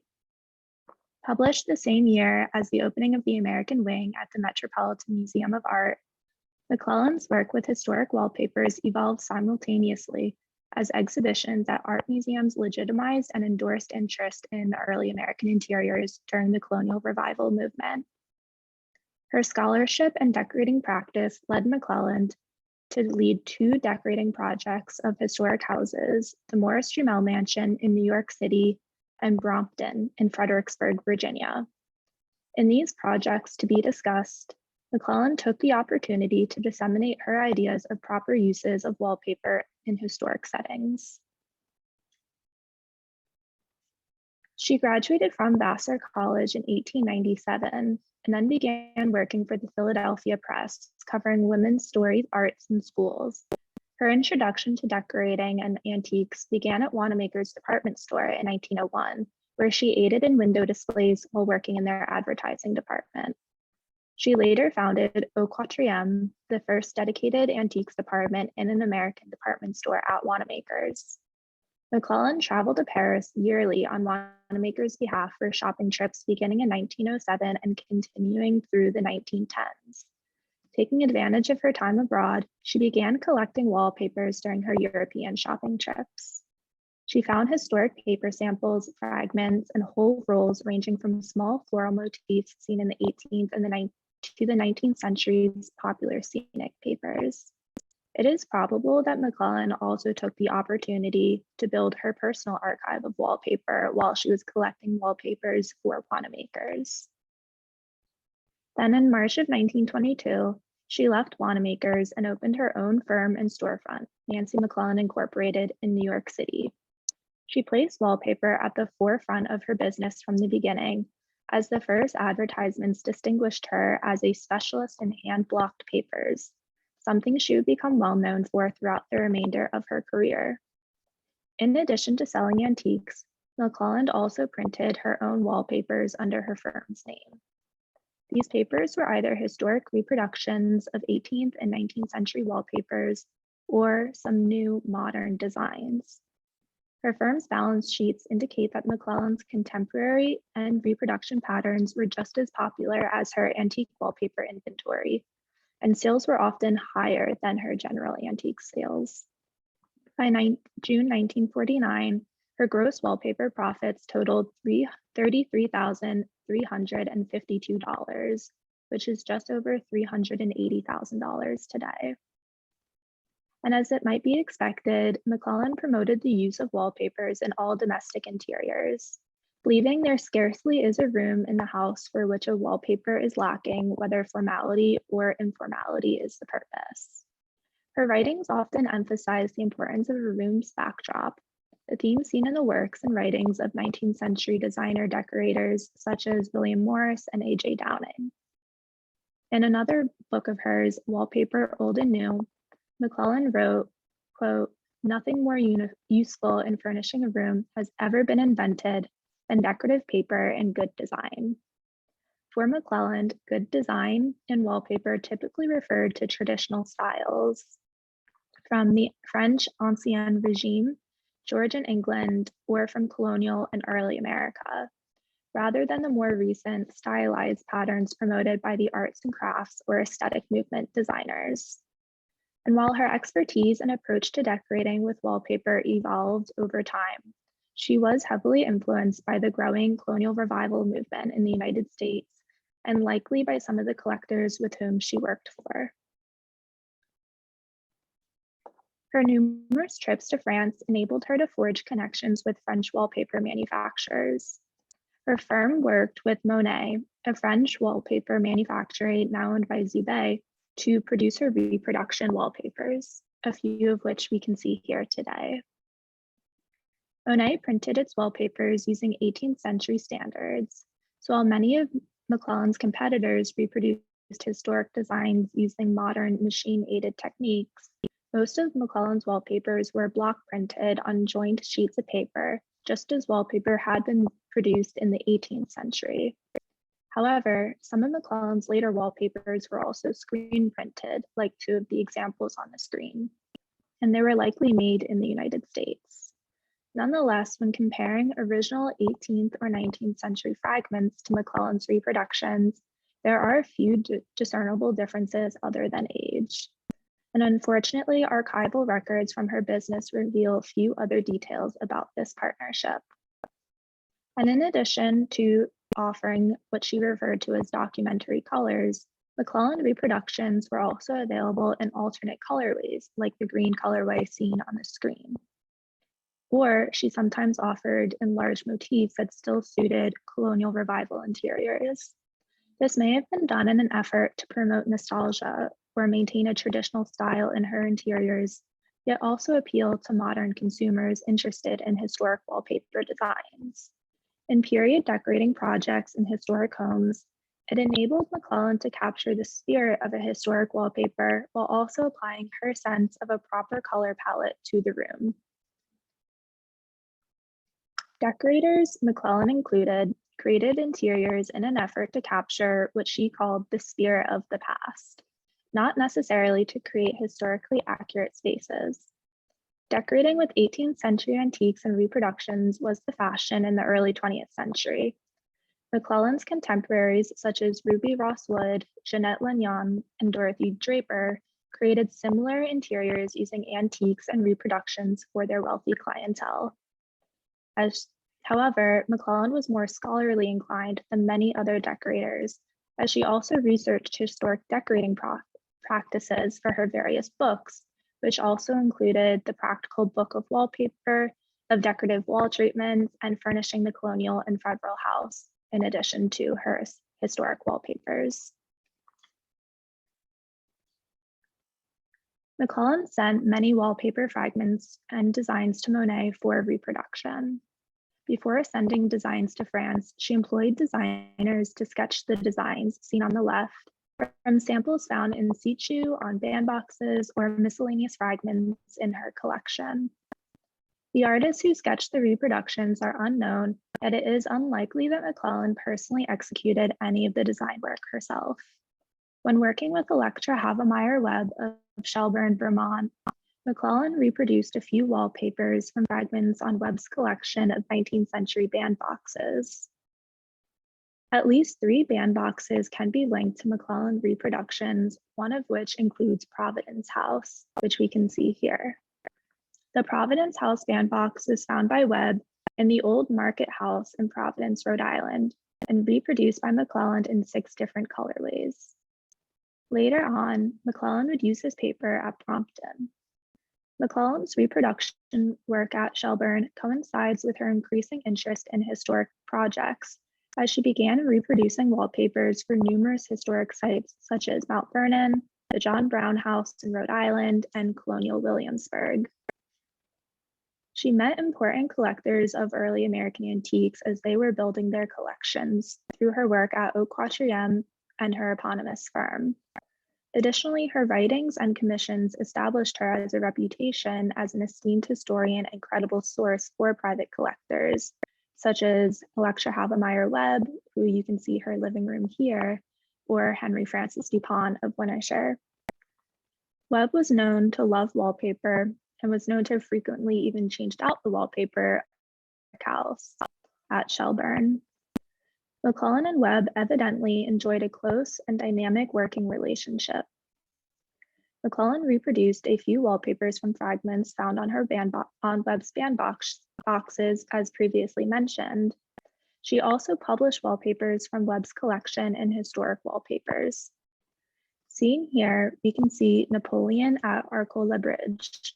It's the first known wallpaper that McClellan sold to Webb in 1922, hand-painted circa 1830 by Dufour and Leroy. French artist Horace Vernet's 1826 painting, La Bataille du Pont d'Arcole, likely inspired this painting.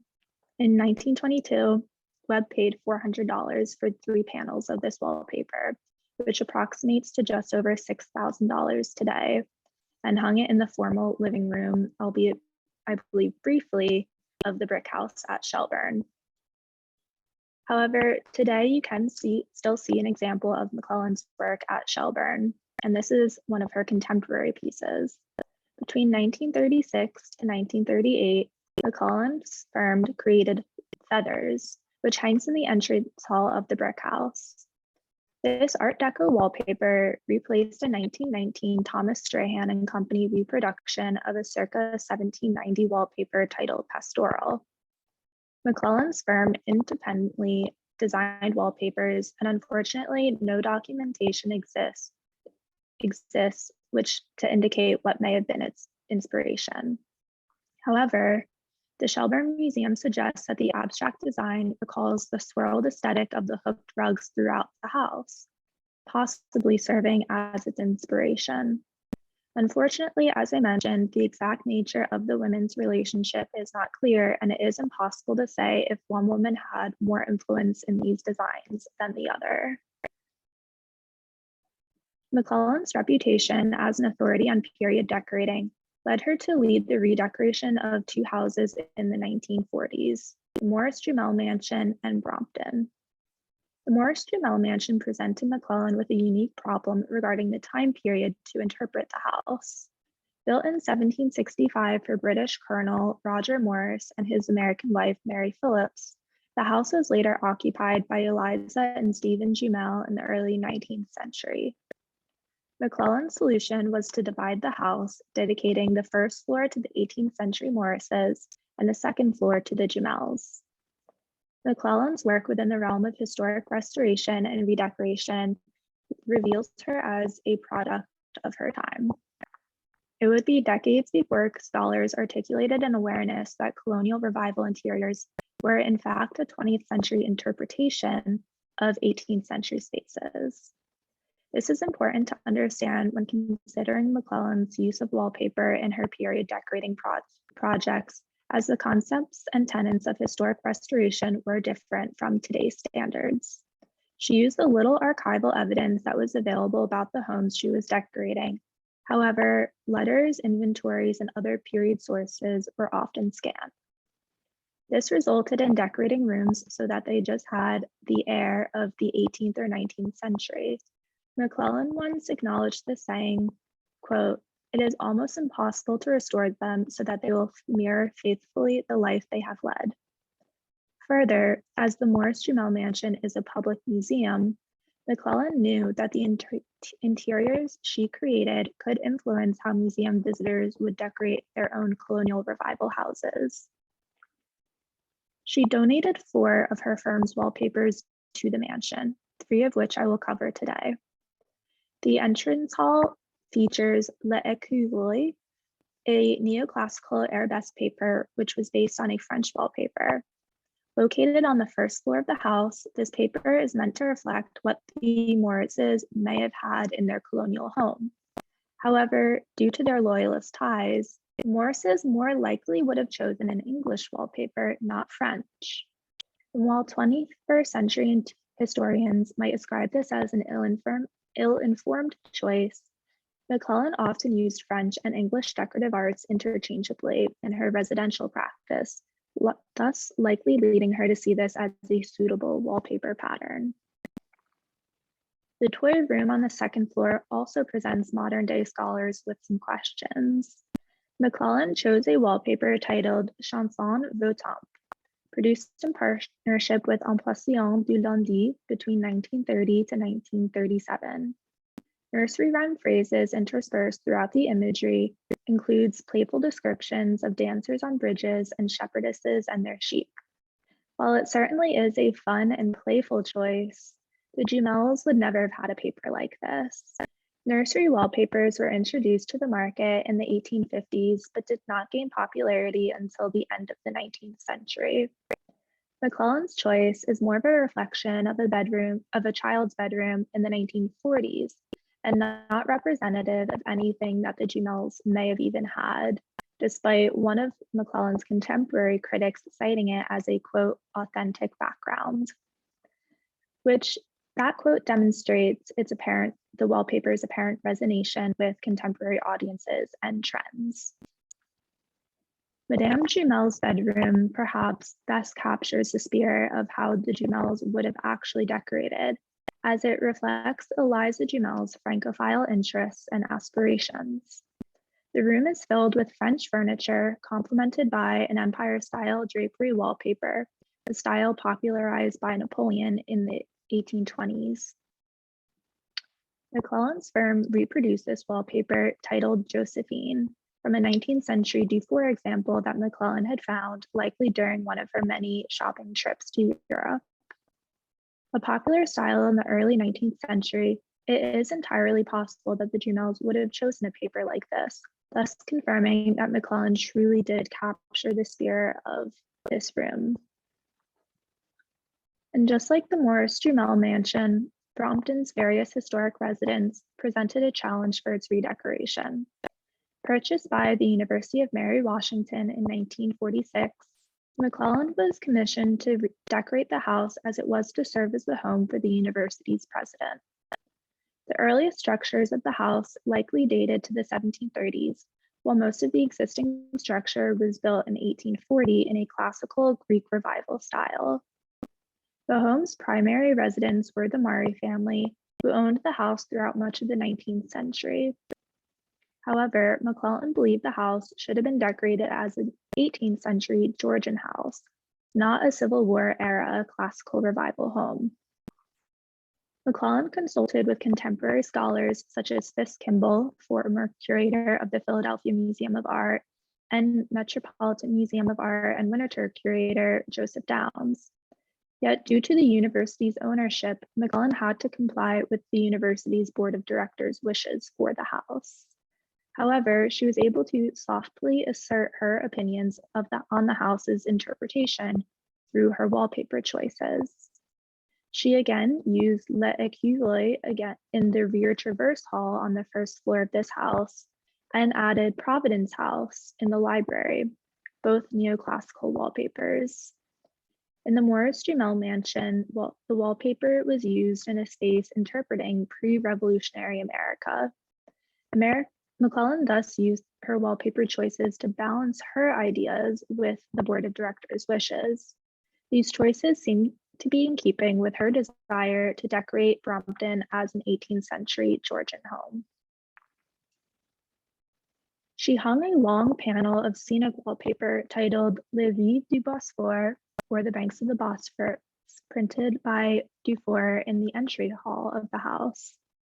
While McClellan's reasoning for choosing this particular scenic paper is unknown, there are some clues. Scenic wallpapers were printed in the early 19th century France, and Americans quickly began importing them. The Rives du Bosphore was available in the United States by 1817, so it is possible that the Maury's could have owned this wallpaper or something similar. However, there is no archival material or visual documentation to suggest this. Interestingly, in historic wallpapers, McClelland had argued that scenic wallpapers were not very popular in the American antebellum South, a commonly held belief among American antiquarians and historians at the time. She noted 6 homes with this specific wallpaper, all of which were located in the American Northeast. In Wallpaper in America, wallpaper expert Catherine Lynn disputed this and offered evidence that scenic wallpapers were, in fact, available in cities up and down the East Coast, including Norfolk and Richmond, Virginia. The scenic wallpaper depicts scenes along the Bosphorus River in Istanbul, Turkey. The scenes depicted on the wallpaper would have been exotic to many Americans and Westerners in the second quarter of the 19th century. Joseph Dufour, owner of Dufour's Wallpapers, published a promotional pamphlet for his first scenic wallpaper, Les Sauvages de la Mer Pacifique, where he disclosed who his intended audience was. He intended for his wallpapers to serve a didactic purpose, to be used by mothers to teach their children history or geography. Alternatively, scenic wallpapers could be hung by a, quote, cultivated man who wanted decor to reflect his travels. McClelland was well aware of Dufour's intentions as she included a translation of this pamphlet in Historic Wallpapers. Thus, instead of choosing what she believed to be a period-accurate choice, she may have intentionally chosen an erudite scenic wallpaper that would reflect Brompton's new home as a public educational institution. While she was concerned with historical accuracy, Nancy McClelland tended to rely on her own knowledge of historic decorating. There is little evidence that she conducted formal research prior to embarking on either of her historic decorating projects. McClelland redecorated historic properties with special concern given to capturing what she referred to as the spirit of the past. All of the elements chosen were only meant to create interiors that would invoke a historic feeling while still meeting the needs and expectations of a modern lifestyle. Her interiors were not historically accurate period rooms. McClelland, however, was not alone in this, as others did the same. She was foremost a decorator with a strong background in antiques. While she sometimes seemed aware of primary source documentation, her choices were largely that of a decorator seeking to build her reputation and business. As attitudes surrounding historic interiors changed throughout the 20th century, she steadfastly looked to, quote, recreate the spirit of olden times. She consistently put her wallpaper, both old and new, at the forefront of her business. She rarely missed an opportunity to advertise, whether it be in books, lectures, newspapers, magazine articles, or radio broadcasts.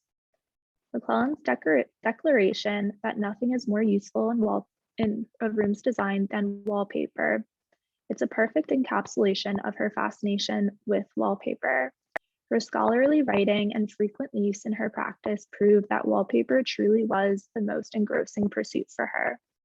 If anyone is interested in learning more about McClelland or reading some of her work, here are a few suggested sources to begin. Thank you very much. Thank you so much, Margaret. And we have one more presentation today that I hope you all will enjoy. Dana Young is a doctoral candidate and teaching fellow at the Bard Graduate Center in New York.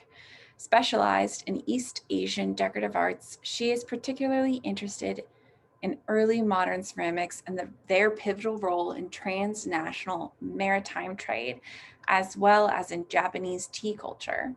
Her ongoing dissertation project builds on her expertise in Asian ceramics and explores the production, circulation, reception, and appropriation of widely traded 𝘗𝘵𝘅, previously known as 𝘬𝘁. It is in its most significant markets, Japan and Southeast Asia.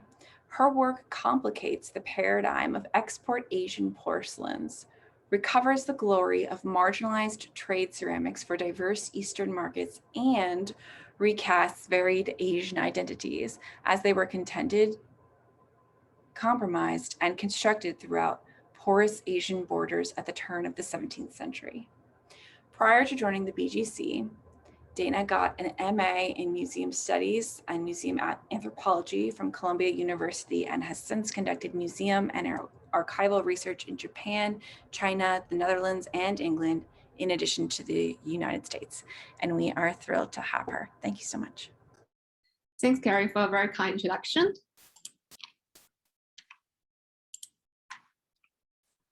I feel extremely honored to be invited to today's event, and I'd like to extend my sincere thanks for the Decorative Arts Trust for supporting my research throughout the years. In today's talk, I'm going to address the late Ming porcelain used in the Japanese tea gatherings, or 𝘗𝘰𝘪𝘵𝘀. In particular, I'm going to focus on two types of blue and white porcelain known as 𝘗𝘰𝘪𝘴𝘴𝘪 and 𝘔𝘰𝘨𝑊𝑒 in Japan. We're going to look at some very fascinating examples together. Afterwards, I will quickly show you some polychrome porcelain examples. In addition to 𝘗𝘰𝘪𝘵 porcelain, we'll also look at 𝘍𝘰𝘪𝘴 polychromeware. To help you better understand the lasting impact of �𝘰𝘨 on native Japanese ceramics, I'm going to end today's talk with a 𝘉𝑒𝑠𝑒n porcelain example that was inspired by the �𝘰𝘨. Before looking at the real objects, I'd like to give you a quick summary of the two types of blue and white porcelain that we're going to talk about in a minute. First, we have the 𝘗𝘰𝘨𝑊𝑒, which was produced in the early 17th century, mainly during the Tianqi period. It was created in the 𝘗𝘰𝘪𝘵 private workshops. Generally speaking, 𝘗𝘰𝘨𝑊𝑒 has mediocre clay and glaze. Slightly later, we have the �𝘰𝘨, which was produced in the last reign period of the Ming Dynasty during the Chongzhen period. It was also created in the 𝘗𝘰𝘪𝘵 private workshops. However, �𝘰𝘨, unlike the 𝘗𝘰𝘨𝑊𝑒, has very high quality clay and pigment and cobalt pigment. And we can often find very delicate designs with decent vessel shapes in �𝘰𝘨. With these basic concepts in mind, now I think we are ready to kick off our adventure into the world of 𝘗𝘰𝘨𝑊𝑒 and �𝘰𝘨. The first 𝘗𝘰𝘨 example we're going to look at is this vase with carved handles. This piece demonstrates very clear characteristics of the 𝘗𝘰𝘨𝑊𝑒. For example, when you look at the mouth ring, you will notice that certain parts of the vase has been peeled off. This was caused due to the different shrinkage rate between the glaze and the clay body during the firing process. Originally, this was definitely considered as a defect. However, the Japanese tea consumers really appreciated this kind of imperfection, and they even give a very vivid name known as the warm biting effect to describe this phenomenon. We can find this kind of warm biting effect on many of the typical 𝘗𝘰𝘨𝑊𝑒. And the shape of this vase is also very fascinating, although it is not 100% original. In fact, it was strongly inspired by earlier celadon vase with phoenix handles created in the Longquan kilns of Zhejiang province in southern China during the Southern Song dynasty. In the 13th century, Longquan kilns had been very celebrated for its creation of beautiful celadons with rich jade-like glaze, just as the piece you're looking at now. And also around this period, this kind of Longquan celadon vase with phoenix handles had been exported to Japan in large quantities. Ever since this kind of Longquan celadon vase arrived Japan, they were favored by the Japanese rulers and elite tea practitioners. They started to use this kind of Longquan vases as flower vase, which would be placed in the tokonoma in a Japanese tea room. Here, in the central photo, I'm showing you the general layout of a traditional Japanese tea room, where you can see the location of the flower vase. Usually, this kind of flower vase would be made of stoneware or bronze. And as we enter the Edo period, we can also find blue and white porcelain being used as flower vase in the tokonoma. So the lasting popularity of the long-chain celadon vase with phoenix handles as flower vase really inspired our 17th century 𝘗𝘵𝘪𝘵𝘮𝘴 porter to revive this very classical vessel shape with contemporary twists. Now let's look closer at the surface decoration at this vase. So on one side of the vase, we can see an elderly lady. On the opposite side, there is an elderly man. The two figures are supposed to be a couple.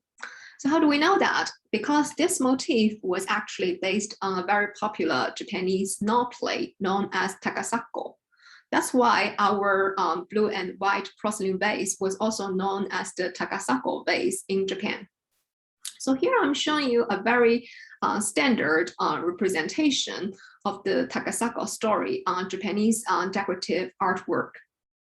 So on this 𝘊𝘰𝘮𝘪𝘵𝘀 lacquer box, in the center, you can see an elderly man holding a stick while waiting for his elderly wife running towards him. The takasako story is really a celebration of the internal love existing between a faithful couple who married for life. Probably to echo the internal love between the two figures, we see the Japanese decorator further added a pine tree in the background, as you can see here. So the pine tree itself also symbolizes timelessness, longevity, and immortality. So altogether, this motif really holds together and echo with each other. So now returning to our takasako vase, when you look at this blue and white porcelain, when you look at these two figures, you will notice that they actually look more Ming Chinese than Japanese in terms of their dressing style. They also don't appear to be so elderly as you will see on the Japanese example. And then when you look at the body part, you will notice that instead of depicting pine trees, the 𝘗𝘵𝘪𝘵 porter instead depicted seaweeds, which didn't really make sense if you think about the story of the takasako. But this seaweeds really echoed the carp that were attached to the neck of the vase on the upper part. So it seems that the 𝘗𝘵𝘪𝘵 porter has not been given very clear instructions regarding how to represent the takasako story by the dealer who placed this custom-made order for his Japanese clients. Since the Chinese decorator had no clear idea about the symbolism of the takasako story, he used the elements that were familiar to his own decorative vocabulary and created something that is truly innovative. And here we have the final product, which is truly eclectic and charming. The next object we're going to look at is also a transcultural object in that we see a perfect combination of purely Japanese form with traditional Chinese motif. So this shape, known as wavy island or Suhama in Japanese, is a very popular form. We can see that in native Japanese ceramics, such as the Narumi olive ware. And then if you turn this dish upside down, we can see three relatively tall feet. This design was further based on native Japanese lacquerwork. So we know that the general format of this dish was really specifically molded for the Japanese market. And then I'd like to draw your attention to the surface decoration. For us to more efficiently understand the decoration below, it is advisable to read the inscriptions first. So on the right, we have 4 characters reading 飞龙在天, meaning flying dragon soaring in the sky. So this is really an idiom expressing one's desire for prosperity and success. And this idiom was directly cited from the Book of Changes, which is the earliest Taoist writing in China, dated back to the late 9th century BCE. And on the left, we have another writing, meaning monkey-tongued yuan picking peaches. This sends another auspicious message of wishing for one's longevity. So I'd like to say a few words about yuan so as to help you better understand why this really sends out the wish of longevity. So according to 𝘊𝘭𝘆𝘶, a 5th century Taoist literature, a monkey can be transformed into a legendary creature known as 𝘰𝘭𝘵 when the monkey becomes 800 years old. So of course, this is purely legendary, but since 𝘰𝘭𝘵 can live such a long time, like at least 800 years old, so this is really a very auspicious creature. So once you understand this kind of inscriptions, you can really read this kind of decorations below the writing. And then you can tell that because both of the motifs, they are based on Taoist writing. So this kind of decoration, they have very strong Taoist symbolism. In the late Ming Dynasty, probably due to the promotion of certain emperors represented by Emperor Jiajing and Emperor Daoguang, Taoism became very popular in the Ming society. And in particular, when we look at the late Ming 𝘗𝘵𝘪𝘵𝘏 porcelain, whether it's imperial ware or popular products, we can always find this kind of Taoist motif. And even for our 𝘠𝘰𝘪𝘵 dish, which is a bespoke product for the Japanese market, we still see this kind of Taoist motif dominated. And here on the 𝘠𝘰𝘪𝘵 dish, we can really tell that this kind of 𝘗𝘰𝘪𝘵 ware is really like a perfect marriage between the Japanese taste and Chinese craftsmanship and symbolism.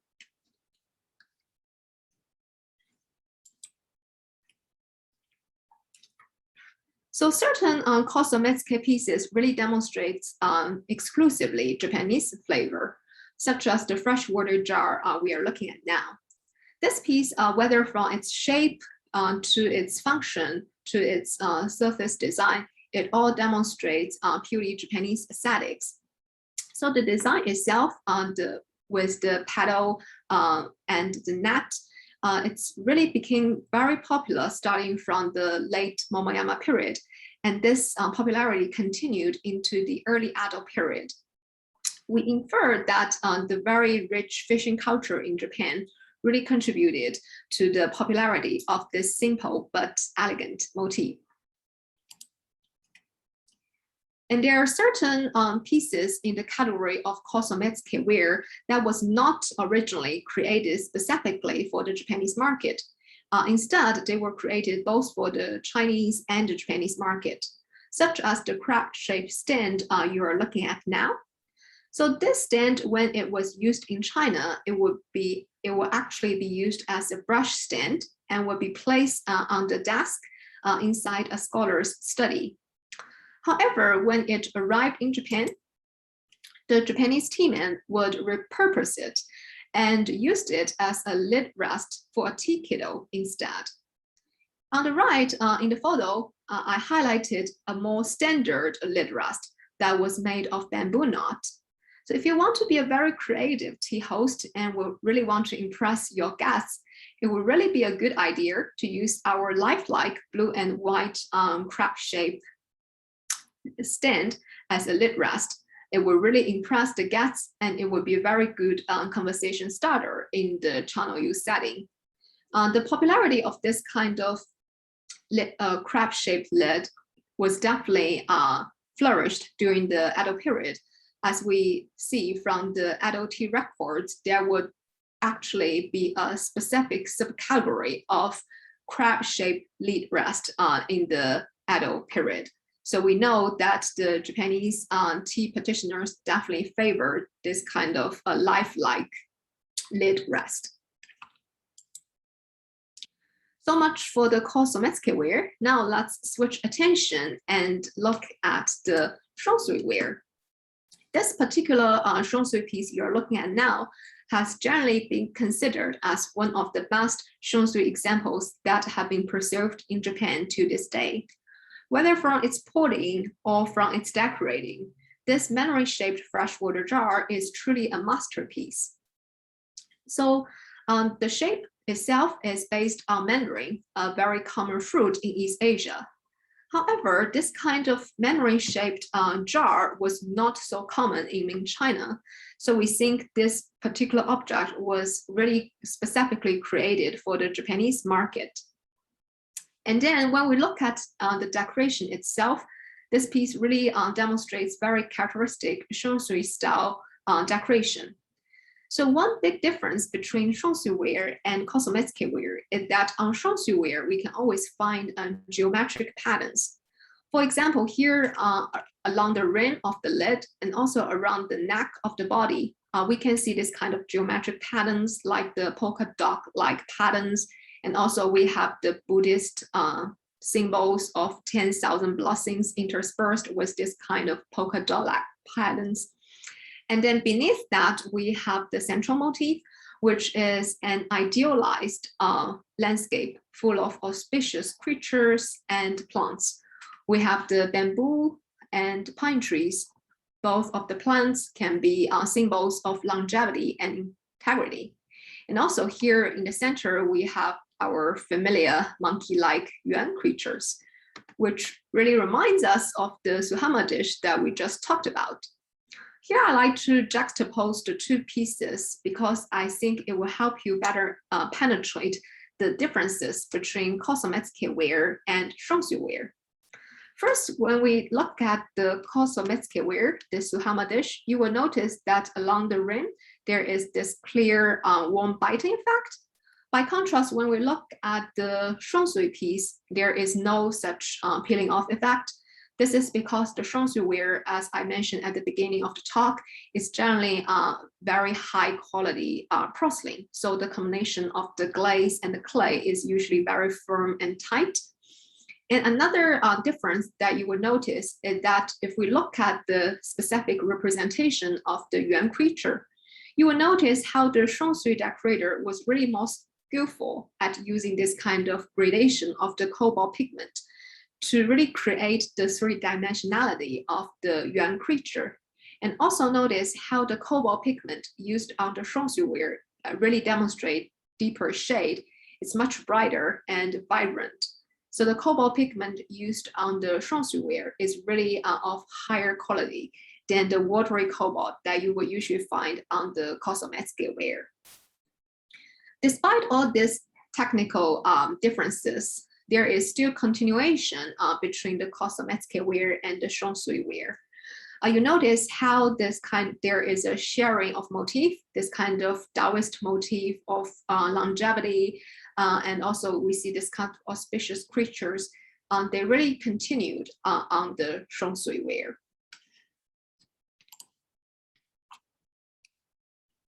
The next object we're going to look at is really fascinating in terms of its function. So when you first look at this ball, you might not be so impressed with its shape, unlike the previous freshwater jar. If we look at this ball from the top, we will notice that it is not even totally symmetrical. It's not in a perfect round shape. It's not in a perfect oval shape. Actually, this kind of imperfection is very intentional. The shape of this ball was strongly inspired by the clock-shaped tea ball that was created in Mino kilns during the late Momoyama period. On the right, you can see a very typical clock-shaped tea ball from the Mino kilns. This is the 𝘊𝘰𝘮 type Minoware that became extremely popular in the late Momoyama period due to the promotion of prominent tea masters represented by 𝘊𝘰𝘮𝘵. So this kind of flying point, distortion, and irregularities of this kind of tea ball was really celebrated by the 𝘊𝘰𝘮𝘮 practitioners in the late Momoyama period. As we entered the early Edo period, the popularity of this kind of 𝘊𝘰𝘮 tea ball declined a little bit due to the change of tea taste and aesthetics.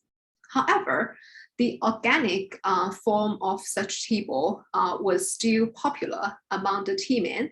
That's why we still see later imitation and reinterpretation, such as our 双序 tea ball on the left. However, it is important to point out that this particular 双序 ball, although the shape itself was inspired by earlier tea ball, its real function is not a tea ball.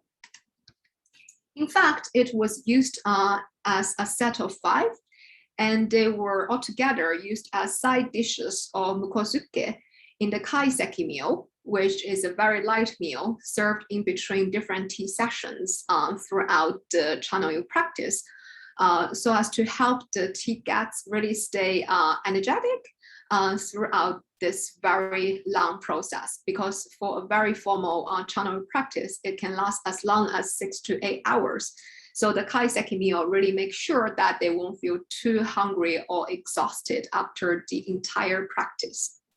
So you may wonder, what kind of food will be placed inside this kind of dishes? So because they are side dishes, so we know that there will be no rice or noodles or soup placed in this kind of dishes.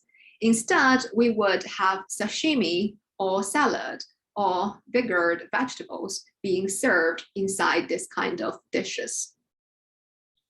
So you may wonder, are there any shonsui bowls that were really used as tea bowls in Japan? The answer is yes, although the number of shonsui tea bowls is relatively limited. So here we have a very interesting tea bowl with a tight twist or dojime. So in the upper part, you see a narrow band really encircling the tea bowl and giving it the tight twist. This design is not only artistic, but also functional. It really helps one grab the tea bowl more easily when there is hot water inside. And then in the lower part of this tea bowl, we can see the depiction of 2 roosters, each followed by 5 chicks. The representation of a rooster followed by 5 chicks is not just a generic portrayal of livestock. Instead, it has deep allegorical meanings. So according to an ancient Chinese story, in the Northern Song Dynasty, which is around 11th century, there was a very wealthy merchant with the surname Dou. So instead of using his wealth to enjoy a luxurious lifestyle, Dou actually used his fortune to promote free education to people both inside and outside his hometown. Probably as a return for his philanthropy and for his dedication to education, all of his 5 sons obtained the 进士 degree, which is the top degree in imperial China. So after the Song Dynasty, this story became very popular. We see all sorts of interpretation, reinterpretation of this legendary story. And then from the 15th century and onward, we gradually see a lot of representation of this story on Ming porcelain. And frequently we find 𝘗𝘵𝘪𝘵𝘩 decorators would use a rooster followed by 5 chicks to refer back to the successful story of Dou and his achieved sons. So this motif, of course, send out a very good wishes for the scholarly success of one's offspring. So here again on this table, we see a very good blending of a pure Japanese shape with traditional Chinese motif. Again, shonsui ware, it's similar to the 𝘗𝘁𝘪𝘴 ware. It's really like a transcultural product. You have both the Japanese design with Chinese culture and Chinese symbolism. In addition to blue and white porcelain, Japanese consumers also pursued polychrome porcelain. Sometimes they would mix and match imported Chinese polychrome ware with locally produced stoneware. For example, here we have a very innovative combination of an imported Chinese polychrome lead with a natively made 𝘗𝘰𝘨𝘵 stoneware freshwater jar. So the visual contrast between the refined polychrome lead with the rustic stoneware body is really striking. But the Japanese tea connoisseurs really find the hidden harmony between the two. They see that the red enamels used on the polychrome lead really echoes the red clay that was used to make the 𝘗𝘰𝘨𝘵 stoneware. That's why they have such a unconventional combination of a polychrome lead with this kind of rustic 𝘗𝘰𝘨𝘵 freshwater jar. And besides 𝘗𝘵𝘪𝘵𝘪𝘵 porcelain, Japanese consumers also pursued polychrome porcelain from less well-known regional kilns, such as �𝘵𝘪𝘵𝘗𝘬 kilns located in Fujian province in coastal southern China. So here I'm showing you a very typical bowl that would be favored by Japanese tea men in the late Momoyama and early Edo period. So as you can tell from the decoration on this bowl, the decorative patterns on �𝘵𝘪𝘵 polychrome examples are usually more freehand and spontaneous than their examples on 𝘗𝘰𝘪𝘵𝘮 pieces. And the freedom of brush demonstrated on this kind of 𝘗𝘵𝘪𝘶 was really appreciated by Japanese tea men. And they see this kind of spontaneity in painting as an expression of individuality and the spirit of the potter. That's why this kind of �𝘵𝘪𝘵 porcelains fetched a pretty high price in Japan, even though they were not well received in Ming China. I'd like to conclude today's talk with these two gourd-shaped bottles.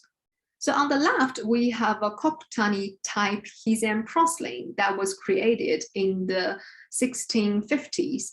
And 𝘗𝘰𝘪𝘵 type porcelain was one of the earliest polychrome porcelain that was created in Japan. And on the right, we have a blue and white porcelain, the very typical 𝘗𝘰𝘪𝘴𝘏 that was created slightly earlier. So as you can clearly tell from these two examples, the 𝘗𝘰𝘪𝘵 type porcelain was inspired by the earlier 𝘗𝘰𝘪𝘴 in terms of both its overall gourd shape and in terms of its decorative composition.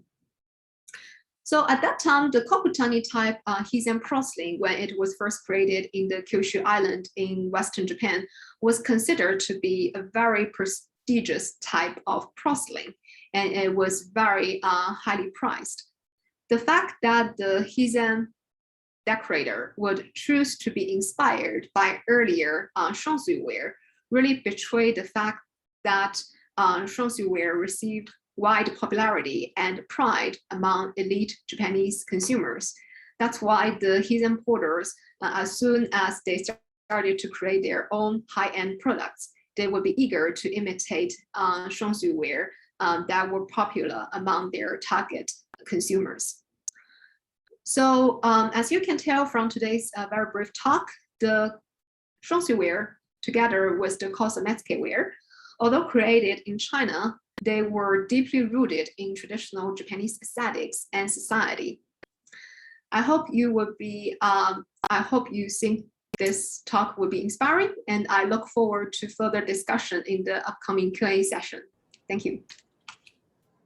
Thank you. And for those who haven't seen it, Dana did a wonderful virtual dialogue for us, and you can find that also on our YouTube page. So be sure to check that out. And it is now my pleasure to move into our closing remarks and our Q&A session. And we are now joined by Daniel Ackerman. Daniel is the Chief Curator and Director of Collections, Research, and Archaeology at Old Salem Museum and Gardens and the Museum of Early Southern Decorative Arts, MESDA. He also directs the MESDA Summer Institute, a graduate-level program partnership between the museum and the University of Virginia. Daniel has curated a wide range of exhibits at the museum, including Black and White, All Mixed Together, The Hidden Legacy of Enslaved Craftsmen and Our Spirited Ancestors, The Decorative Art of Drink. As curator of MESDA, Daniel has also managed the renovation and reinstallation of the museum's study galleries and oversaw the addition of 2 new self-guided galleries. He serves as the American Secretary for the Regional Furniture Society of Great Britain. Daniel began his career at the Metropolitan Museum of Art in New York, where he was the Tiffany & Co. Foundation Curatorial Intern in American Decorative Arts. He holds degrees from the College of William & Mary, the University of Virginia, and a PhD in art history from the University of North Carolina at Chapel Hill. And we are thrilled to have him today. If anyone watching and listening has any questions for our presenters, feel free to ask those in the chat. And without that, I will let Daniel take over. Well, thank you so much, Carrie, and congratulations for curating such an incredible group of lectures today. I'm here in the Bill and Susan Mariner Southern Ceramics Gallery. Of course, the Mariners also really strong supporters of the Decorative Arts Trust through scholarships to the Mazda Summer Institute. I also just want to take a brief moment to thank the sponsors of this event today, Mr. and Mrs. Donald Ayers, and of course the Wunsch Americana Foundation, all of whom have helped us to look again at things both new and familiar.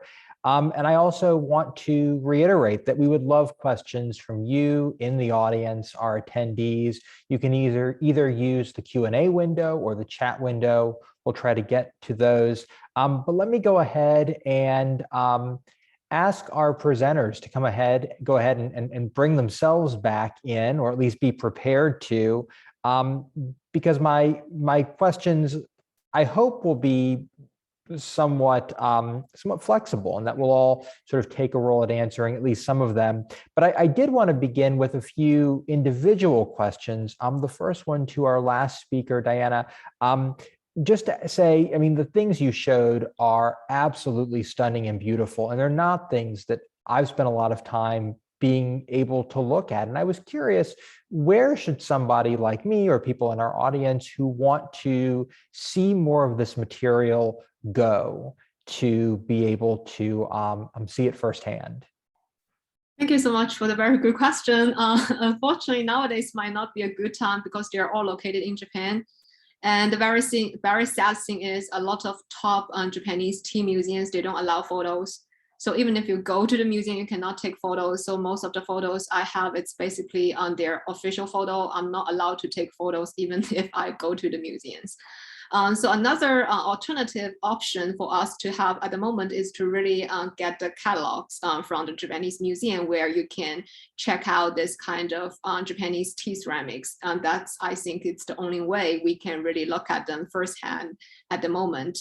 I know that the Worcester Library at the Met, they have several catalogs that directly addressing this kind of tea ceramics in the Japanese collection. And also, I think like the free and secular galleries in DC, they also have this kind of wonderful tea ceramics collection. And I think if you are in DC or around, this is a good place for you to explore this kind of fascinating East Asian tea ceramics. It sounds like I need to book a trip to Washington and then as soon as possible get my passport out and get to Japan. Yeah. There really is nothing like being in the presence of these things or being around them and using them. And that brings me to my second question for Jenna, talking about box furniture and really the whole experience of this material. And I had to wonder, in the course of your research, have you made any, lived with any, experienced it in a more personal way? I have. That was actually, I set out to have that be a larger part of my project than ended up being possible, because unfortunately, the kinds of boxes that were in use in 1910 are not really available today, or if they are, they're considered antiques. So I did try making some of these things using the materials that I could get my hands on, things like wine crates, pallets, things of that sort that are just kind of kicking around, but they're not quite as common as they were at that point in time. And it also led to an interesting realization, though, which is that I think that issue that I ran into would have been the same at the time, which is that the instructions call for these very specific materials that theoretically people were supposed to be saving from products that they purchased, or you could go to a grocer and they would save materials that you could purchase for an inexpensive price from them. But I don't think people would have necessarily had, you know, the exact specific materials that the instructions call for, even at the time. So it is an interesting kind of problem. I did try making some of them, and it was an enjoyable experience, but it ended up having to be a bit more of a secondary aspect of the project than as quite as central as I envisioned it being. Well, I mean, yeah, it makes me wonder too, sort of what are the parallels today in terms of found objects repurposed as furniture, and the sort of DIY culture around that, and the parallels between today and then. But certainly an interesting thing to think about. I found myself looking at that and thinking, boy, I wish I could do that. That looks like a really nice piece of furniture. Definitely. Elizabeth, I was absolutely fascinated by your work on the Oddfellows quilt in our collection here. Of course, maybe I'm biased in that way. And it made me wonder two things. First, were the Oddfellows unique in their sort of use of quilts as material culture? And then I guess my follow-up question is, why don't we know more about the Oddfellows? Why is it that, as important as they were in the 19th century, and they still exist today, why don't we talk about them more? That's both excellent questions. Thank you so much, Daniel. Yeah, so I guess with your first question relating to, I guess, the prevalence of album quilts in terms of the Oddfellows, yeah, I think it all has to do with the fact that they correlated with the fact that album quilts became a very popular trend for a lot of, in Baltimore residences between the 1840s and 1850s, probably due to the large amount of, manufacturing and the availability of different, materials and kits that, would allow a lot of the quilters to be able to construct these quilts, for those kinds of things. Yeah, so I think that all has lots of factors similar to that had a lot to do with the development of album quilts with Oddfellow symbolism. And, this also correlated with the rise of Oddfellows membership at the time. I think that partly had to do with the fact that the Freemasons encountered a lot of scandal during that time period too. So that led to a lot more memberships being just an increase in memberships for the Oddfellows groups in Baltimore.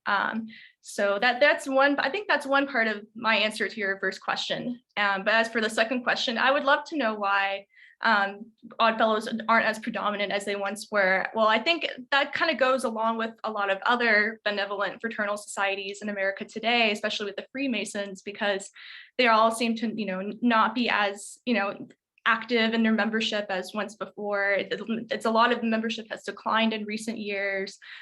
So I think that has a lot to do with it. And I'm hopeful that my research into these kinds of quilts by creating my repository of different examples that are out there, I might be able to kind of share more knowledge into this certain group of people and how they really impacted the social fabric of Baltimore society during the 19th century. So yeah, that's my answer to your question there.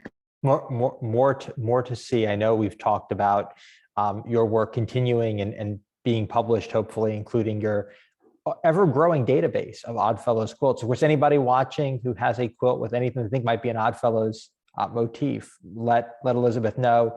And actually, we have a follow-up question for you from Pamela Johnson. She wonders, what do you mean by commercially available kits?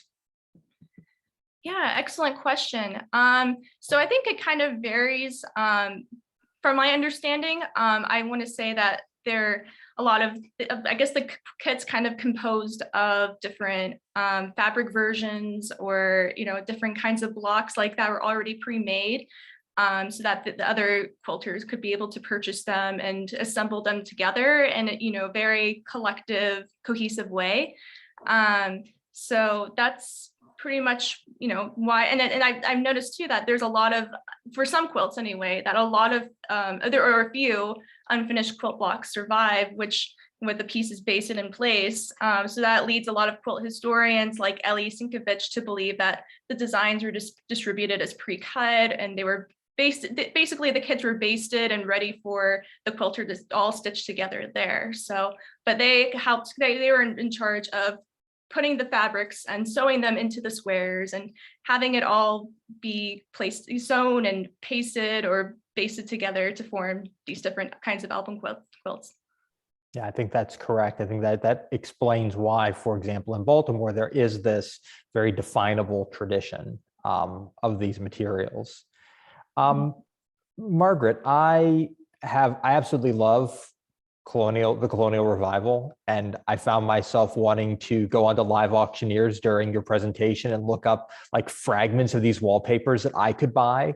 I'm curious though, so much of what we do today is we look at these things sort of with a snarky attitude, these colonial revival era restorations. And I'm curious, to what extent did people like McClellan, did she think about her work as being permanent versus being, kind of ephemeral, as all decoration is? I mean, do you think, this is asking you to conjecture, do you think she would look at us today and go, well, of course, I'm glad you've rethought what I'm doing? Or do you think she said, nope, I did it. I think it's beautiful and you all should preserve it? That is a really fun question to ponder. I feel like I got to know her pretty well through my research, and I think she had a very realistic attitude with most things, a really funny person. She had a great sense of humor. She seemed willing or able to critique other people, so I think she would be very open to people today critiquing her work. I think perhaps with some of the museum work she did, she may have thought that that would be more permanent. Most of the wallpapers in museums didn't really last for that long. Her wallpapers sometimes were only up for a decade or two. Many of them are no longer on the walls today. I think that she may have thought would have been more permanent, but I think this is really just my opinion, I think she did understand trends and knew that what she thought now or what she thought during her lifetime would change. She commented how her scholarship was new and improved on previous scholarship.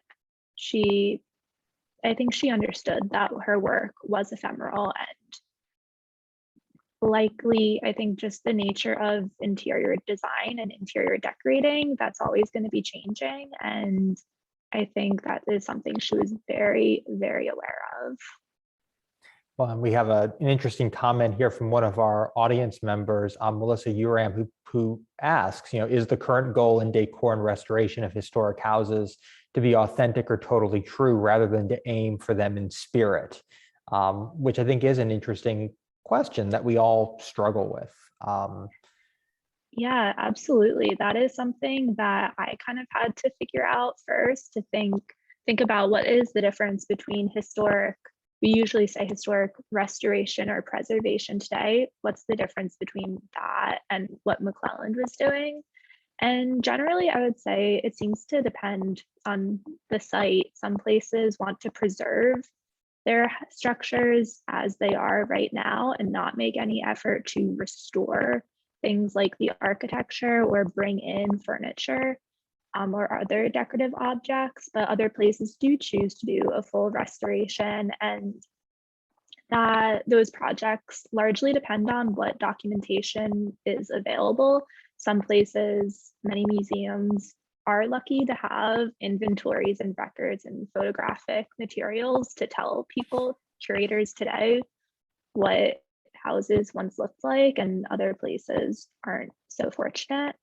So it really depends on the site. I'm sure we've all been to historic houses today that are upfront and they say, these are the types of furnishings that the people who lived here could have owned. And this is, I think it's still a common trend for some smaller historic homes for their goal to be just to give you what McClellan called the air or spirit of the past, where they don't claim to be exact reproductions of what was once in that house. But most importantly, I think it really does just depend on each specific site. Yeah, I think I'm reminded of a comment that was made during a think tank the Chipstone Foundation hosted here more than a decade ago. Monotonous interpretation is monotonous. There are lots of ways to do it. Every site is different. But boy, I mean, beautiful, beautiful stuff. Michael, it is so good to see you and to see you in your new perch, at your new position. And I really enjoyed your discussion of what I almost called like the rhetoric of the spyglass and thinking about it in a totally new and different way. One of our audience members, Megan Baker, asked about other attributes in the paintings that maybe speak to a specifically Southern context.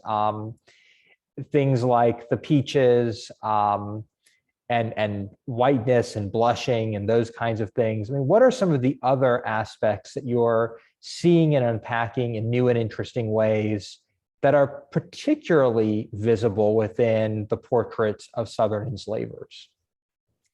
Yeah, that's a great question. It's great to see you too, Daniel. So as far as the peaches go, peaches originate in China. They're brought to the Americas by the Spanish or Portuguese. But by the 18th century, they have started growing wild throughout what is today the United States. And you start reading kind of early naturalist text, and people do start to think that peaches are a fruit that is indigenous to the Americas when that's not the case. So there is something very interestingly colonial or American about that fruit. And there's also, in thinking about what's being written in the time period, Jonathan Richardson, one of these art theorists that I kind of mentioned, that people in the British colonies are having to read, who are self-taught, does talk about painting white skin, specifically like a peach, with that kind of idea of blush. So there is kind of this tie to the Americas, tie to the creation and formation of whiteness that definitely can be, I think, unpacked much further. But as for other things that I'm looking at in my dissertation, I'm planning, and this is kind of what my research will be around a little bit, in March, a chapter about clocks and time within these spaces. So there have been historians who have thought about time and clocks as a method of imposing control over the plantation. And we start to see there's pocket watches kind of appearing in a lot of works. I think there might be some in Mesda's collection that start appearing in these artworks. And these are people who are enslavers. So there's some aspects, kind of like the spyglass being used within these spaces and then appearing within the artwork. I think we can similarly look at clocks and think about what does this timekeeping specifically mean in the place where this work was made. Oh, I think that's a fascinating way. In fact, one of the questions that I'd like to ask everybody is kind of where are we going next with all of your work? I mean, the Decorative Arts Trust is such a great organization. They fund this research at kind of a seed funding stage, lets you get out there and do a lot of the basic work, but oftentimes these projects, continue to blossom. And so I'm curious if each of you would want to discuss a little bit what's next. Where are you going to take this work next, and where might we see it and engage with it as it continues to grow? I just spoke, so I'm happy to jump right back in. So this is part of my dissertation, which I'm working on right now, and hopefully will complete sooner rather than later. But I will be spending time at Monticello soon as one of their short-term fellows, researching some aspects of my dissertation. And I hope to, as I kind of go through the process, maybe submit, maybe each chapter for a publication here or there in a journal. Because it would be great to kind of start sharing this, so that way the dissertation doesn't go into, an online storage database and never sees the light of day somewhere else. Excellent. I can go. Oh, Oh. go ahead. Okay, sure. So as I mentioned, so my research into the Oddfellows quilt and Mesda's collection was part of my fellowship at the Mesda Summer Institute this past summer. I think Daniel mentioned that he would love to have it transformed into some kind of database with different Oddfellows quilts, and I would agree with him there. But yeah, so I definitely plan on delving further, especially into this quilt more, especially trying to decipher the names and the owners and consumers associated with them. So my hope at some point is to just go up to Baltimore and do a major research trip, probably at the Maryland Center for History and Culture, because they have some sources on Oddfellows lodges and especially other sources by Old Otterbein Church, which is near where Baltimore's German American communities resided. So I would hope to connect with individuals there. So that's, and I would, at some point, I would love to be able to publish this as an actual article, maybe in the Mesa Journal or in Americana Insights, which does a lot of work with furthering knowledge of folk art. And in turn, we would be, in that sense, I would love to be able to further knowledge about a special, incredible organization like the Oddfellows. So right now, those are my current plans for presenting my research there, but I hope to be able to see that all come to fruition at some point. Fantastic. I can go now. So this research into Nancy McClelland was actually part of my master's thesis, which I just completed and submitted for publication. I also submitted an article for publication with a magazine, hopefully later this summer, that goes into McClelland's work with just a couple of the historic homes that she worked with. But in the future, I really hope to continue researching McClelland's day-to-day business activities. I found so many wallpaper manufacturers tend to be a little secretive with their operations, and I would really love to know more about her partnership with Monet in France. I think that is a really key part of her career, because from her writings and her advertisements, it was really clear to me that that partnership was something she was really proud of. And so I would love to be able to bring more light to that, and then hopefully publish an article about that partnership in the future.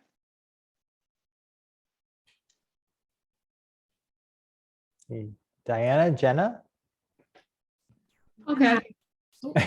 Why don't you go? Because my cat has just entered the picture. That is so 2021, 22, 2020. I love it.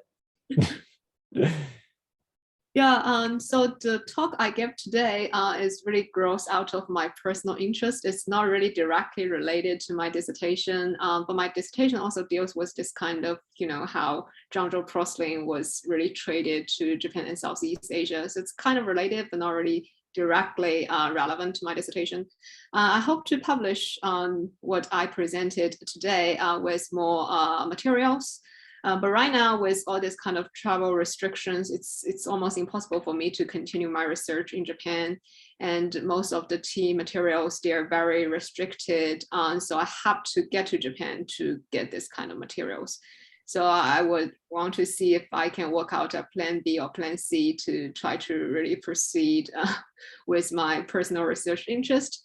For my dissertation project, I will still focus more about how this kind of maritime East Asia, how this kind of trade network really contributed to the wide circulation of this kind of less well-known Chinese porcelain to Japan and Southeast Asia, and how like native porcelain industry like in the Kyushu Island really flourished due to this kind of imported materials, and how we see this kind of a flourishing of this kind of eclectic products because of this kind of burgeoning maritime trade.